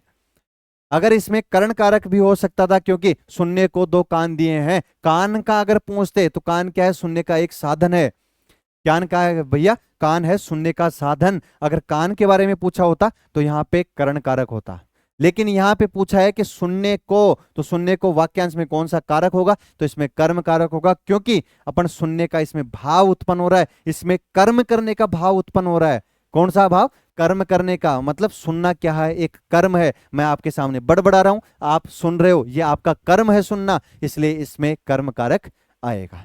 ऐसे ही फाइंड आउट करना है, चाहे आपने पढ़ा हो चाहे नहीं पढ़ा हो, चाहे माइंड से स्लिप हो रहा हो आपके, आपको बस ऐसे एलिमिनेशन ऑप्शन लगाना है, जो मैंने ट्रिक्स बताई है आपको उनका उसमें इंप्लीमेंट करना है, आपका आंसर झट से आ जाएगा और एकदम एक्यूरेट आंसर आएगा। आगे बढ़ते हैं, किस वाक्य में कर्म कारक नहीं है, यहां पे आपको ध्यान रखना है भैया, है और नहीं है। हर बार ऐसे क्वेश्चन में मैं आपको बताता हूं है नहीं है, क्योंकि यहां पे आपके बहुत सारे क्वेश्चंस गलत होते हैं। देखिए कर्ता ने, बोलो यहां पे कर्ता ने कर्म को, किसको, कर्म को, तो इसमें कर्म कारक नहीं पहुंचा है। बालक रोते रोते सो गया, ग्वाला गाय दुहता है, गाय किसको दुहता है, सॉरी ग्वाला किसको, यहां पे किसको लगाओ आप, इसका मैंने आपको बताया था कि कैसे इसको फाइंड आउट करना है। देखिए किसको लगाया आपने, किसमें, इसमें, गाय ग्वाला किसको दुहता है, गाय गाय को दुहता है ग्वाला, तो इसका आंसर मतलब कर्म कारक इसमें तो कर्म है। ठीक है, माँ बच्चे को सुलाती है, माँ किसको सुलाती है, माँ बच्चे को सुलाती है, तो इसमें एक ऑब्जेक्ट और आ गया, मतलब कर्म कौन हो गया इसमें, बच्चा। राजा ने ब्राह्मण को, राजा ने किसको बुलाया, राजा ने ब्राह्मण को बुलाया, तो इसमें भी कर्म है, मतलब ऑब्जेक्ट कौन हो गया भैया, ऑब्जेक्ट हो गया इसमें ब्राह्मण। तो अपने पास में आंसर आ चुका है, बालक रोते रोते सो गया, तो हम क्या करें, सो गया तो सो गया भैया, उसकी मम्मी उसको दूध नहीं पिला रही होगी या उसका पालन पोषण सही से नहीं कर रही होगी, इसीलिए रो रहा होगा। अब रोए तो रोए, इसमें अपन क्या कर सकते हैं, अपन को सिर्फ आंसर निकालना है, आंसर अपना आ चुका है, बालक रोते रोते सो गया, इसमें किसी भी प्रकार का कर्म नहीं है, वो अपने आप रो रहा है और अपने आप सो रहा है, इसमें अपन क्या कर सकते हैं, अपन उसकी पिटाई थोड़ी करके आए हैं, जो अपन कर्म आएगा नहीं आएगा, तो इसका आंसर हो गया ए ऑप्शन। आगे बढ़ते, देखिए रेखांकित का कारक बताइए, मेंढक को पत्थर से मत मारो, यार अभी अपन ने देखा था, तो ये हो जाएगा कर्म कारक, क्योंकि पत्थर क्या है, एक प्रकार का साधन है किसको मारने का, मेंढक को मारने का। आइए आगे बढ़ते, इनमें से किस वाक्यांश में कर्म कारक है, मतलब तीन में नहीं है एक में है, तीन में नहीं है एक में नहीं। सड़क पर बहुत से लोग उत्सुकता के साथ तमाशा देख रहे हैं, देखिए इनमें से किस वाक्यांश में कर्म कारक है, उत्सुकता, कर्ता ने कर्म को किसको देख रहे हैं? तमाशे को। आगे आंसर आपका, यहां पे लगाइए, यहां पे इसको हटा के यहां पे सिर्फ एक वर्ड पुट कीजिए, वो है किसको। क्या वर्ड पुट करना है? किसको। देखिए सड़क पर बहुत से लोग उत्सुकता के साथ यहां पे हाथ लगाए, किसको देख रहे हैं? ये देख रहे हैं तमाशे को। तो इसमें जो आपका आंसर हो गया वो आ जाएगा डी आंसर। इसमें पूछा है वाक्यांश में कर्म कारक है, किसमें कर्म कारक है? डी में। ये पूरा वाक्य दे रखा है। देखिए कैसे क्वेश्चंस का जो लेवल है वो यहां पे पहुंच चुका है। ना आपको ऑप्शन दे रहा है, एक पूरा वाक्य दे रहा है, फिर पूछ रहा है इसमें कि कौन से जो शब्दांश है, कौन सा जो वाक्य है उसमें कर्म कारक है। ऐसे ही क्वेश्चंस पूछे गए हैं सारे राजस्थान सब इंस्पेक्टर में, असिस्टेंट जो प्रोफेसर की एग्जाम लगी थी उसमें ऐसे ही क्वेश्चंस पूछे गए हैं। ठीक है, आगे देखते हैं अपन। किस वाक्यांश में अधिकरण, अधिकरण में पे पर मतलब स्थान का बोध कराता है? क्या कराता है? स्थान का बोध करवाता है। यही अपना आंसर आ जाएगा। देखते हैं, बाग में कुछ लोग धीरे धीरे टहल रहे थे, तो यहाँ पे स्थान क्या हो गया? पहला ही ऑप्शन आ गया अपना। बाग क्या है? एक स्थान है। बाग क्या है भैया? एक स्थान है जो कि अधिकरण कारक के अंडर आता है। तो अधिकरण में सिर्फ जो स्थान होता है वही होता है। आगे देखते हैं, किस वाक्यांश में अपादान कारक है? अपादान किसका बोध कराता है? अपादान भैया दूरी का बोध कराता है, अलगाव का बोध कराता है। बस यहीं से आपका आंसर आ जाएगा, ये आपको पुट करना है। देखिए चोरी करने के कारण उसने नौकर को घर से निकाल दिया। दूर किससे किया भैया? घर से। नौकर ने घर में चोरी की, अपने मालिक की चोरी कर ली उसने, मालिक की घड़ी चुरा ली, मालिक के पैसे चुरा लिए।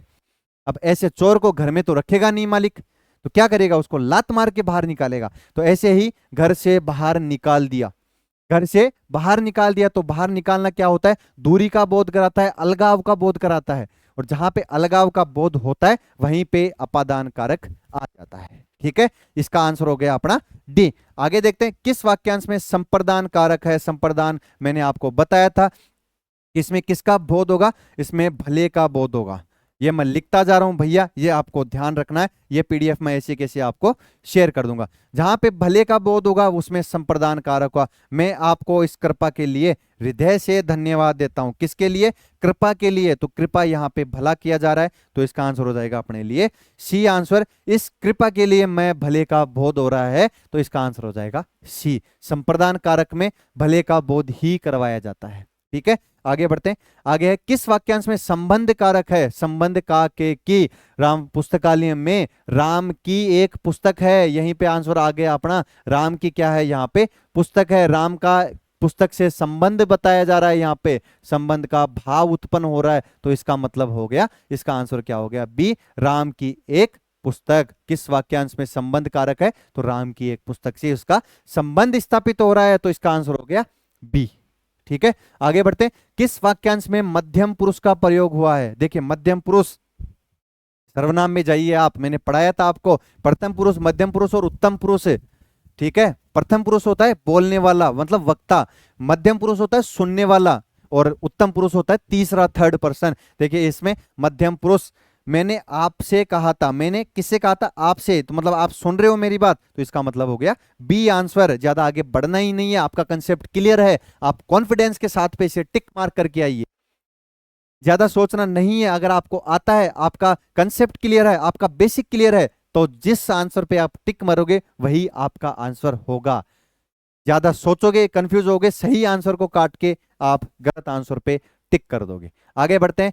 निम्नलिखित में से किस वाक्य में संप्रदान कारक के प्रसर्ग विभक्ति चिन्ह का प्रयोग हुआ है? देखिए संप्रदान क्या होता है, बार बार बता रहा हूं मैं आपको। संप्रदान होता है भले का बोध कराता है। किसका? भले का, किसी का भला करना ही क्या करता है? संप्रदान कारक होता है। देखते हैं ऑप्शंस। पहला ऑप्शन है भैया अपने पास में, उस जगह एक सभा होने जा रही है। होने दो, अपन को क्या मतलब है? लड़का अब अपने पांव से चलता है, वह घर से बाहर आया, आने दो, अपादान हो गया। राम के हित लक्षण बन गए, इसका मतलब है राम के लिए, राम के लिए ही लक्ष्मण जी बन गए थे। तो इसका मतलब होता है राम का हित करने के लिए, राम जी का भला करने के लिए लक्ष्मण जी कहां गए थे? इनके साथ में वन गए थे। तो भले का जहां पे बोध हो रहा है वहीं पे ही संप्रदान कारक आ जाएगा। ठीक है, संप्रदान कारक इसमें डी आंसर होगा। राम के हित लक्ष्मण वन गए थे। ऐसी लैंग्वेज आपको देखने को मिलेगी, लेकिन आपको इसको तोड़ना है, मरोड़ना है और सही आंसर लगाना है।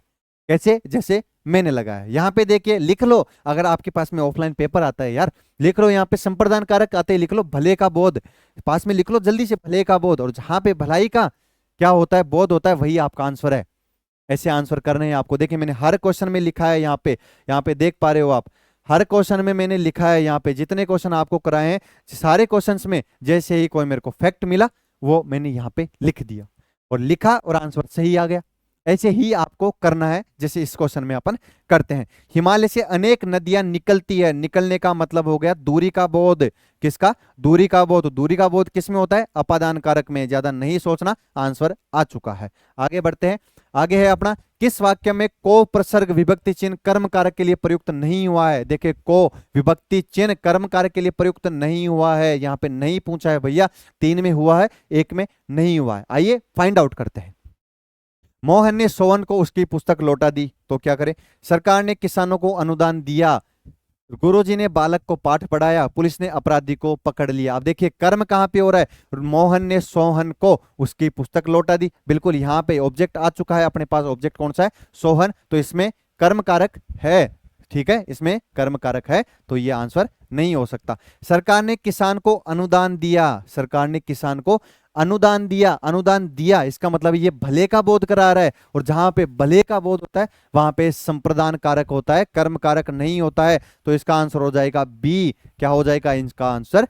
बी। सरकार ने किसानों को अनुदान दिया है भैया। यहाँ पे जो को प्रसर्ग है वो कर्म कारक के लिए नहीं आया है, यह संप्रदान के लिए आया है।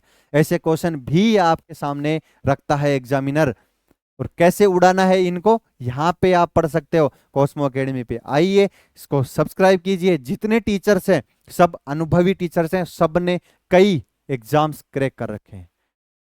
और दूसरी बात, यहाँ पे जो जितनी चीज है वो सब फ्री ऑफ कॉस्ट है, और इसकी पीडीएफ आपको कहाँ मिलेगी? टेलीग्राम चैनल पे आपको पीडीएफ दी जाएगी। मॉक टेस्ट आपको टेलीग्राम चैनल पे दिए जाएंगे, और इंस्टाग्राम का लिंक इसलिए ज्वाइन करना जरूरी है आपको। वहां पे क्वेश्चन सीरीज चलाई जा रही है, वहां पे नोटिफिकेशंस डाले जाते हैं, वहां पे अदर टॉपिक से रिलेटेड रील्स भी शेयर की जाती है जो कि नॉलेजेबल होती है।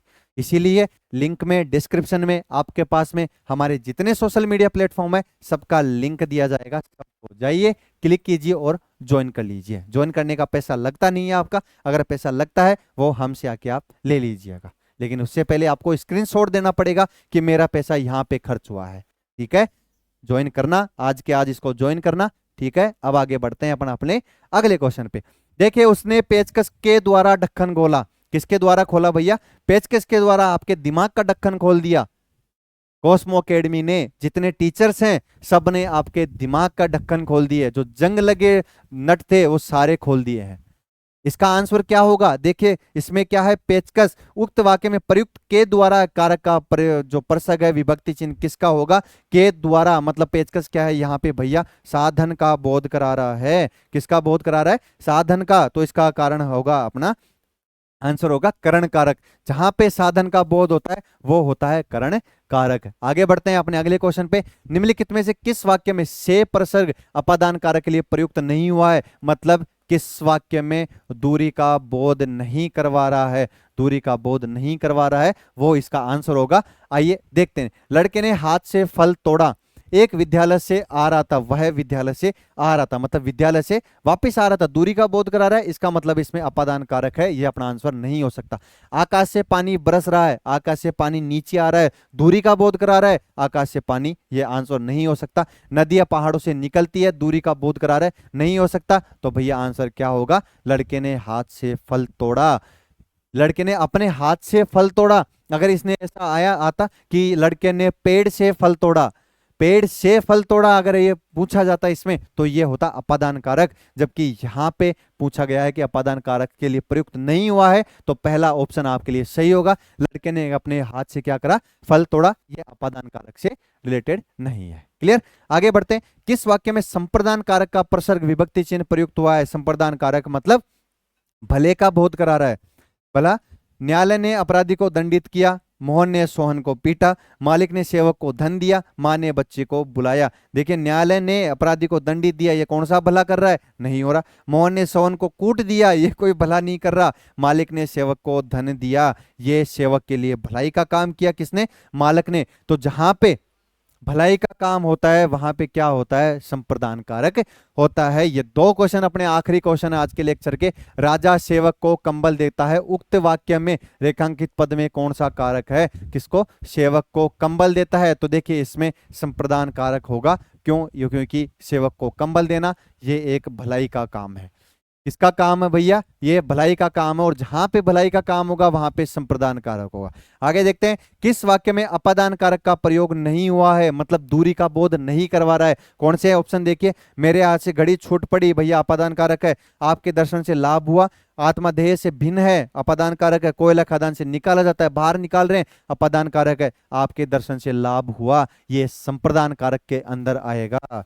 ठीक है, ये थे अपने आज का लेक्चर जिसमें दो टॉपिक अपन ने क्लियर किए। कौन कौन सा? एक तो क्रिया अपन ने क्लियर की और अपन ने कारक क्लियर किए। इससे पहले तीन टॉपिक एक मैराथन क्लास में आ चुके हैं, संज्ञा, सर्वनाम, विशेषण, क्रिया और कारक। 5 टॉपिक आपके 2 लेक्चर में कंप्लीट हो चुके हैं with previous year questions, with expected questions. अगर इतना कंटेंट और कोई कोचिंग वाला देता हो तो कमेंट जरूर करना। इतने इजी वे में आपको सब चीजें पढ़वाई जा रही है, इजी वे में आपको सारी चीजें प्रोवाइड करवाई जा रही है, तो आप क्यों नहीं जुड़ रहे कॉस्मो अकेडमी से? अपना प्यार दिखाइए, शेयर कीजिए और ये जो सोशल मीडिया प्लेटफॉर्म है इनको ज्वाइन कीजिए। ये सबसे ज्यादा इंपॉर्टेंट है आपके लिए। इसके बाद में ये इंपॉर्टेंट है, सबसे पहला तो यही है भैया यूट्यूब। इसके बाद में आपको इंस्टाग्राम भी ज्वाइन करना है। सब चीजों से आप हमसे कनेक्ट हो सकते हैं, हमसे डायरेक्ट बात कर सकते हैं। ठीक है दोस्तों, आज का लेक्चर यहीं रखते हैं। आशा करता हूं आपको सारी चीजें अच्छे से समझ में आएगी। खुश रहिए, मस्त रहिए, स्वस्थ रहिए और अच्छे तरीके से अपनी पढ़ाई को अंजाम दीजिए। ठीक है दोस्तों, राम राम।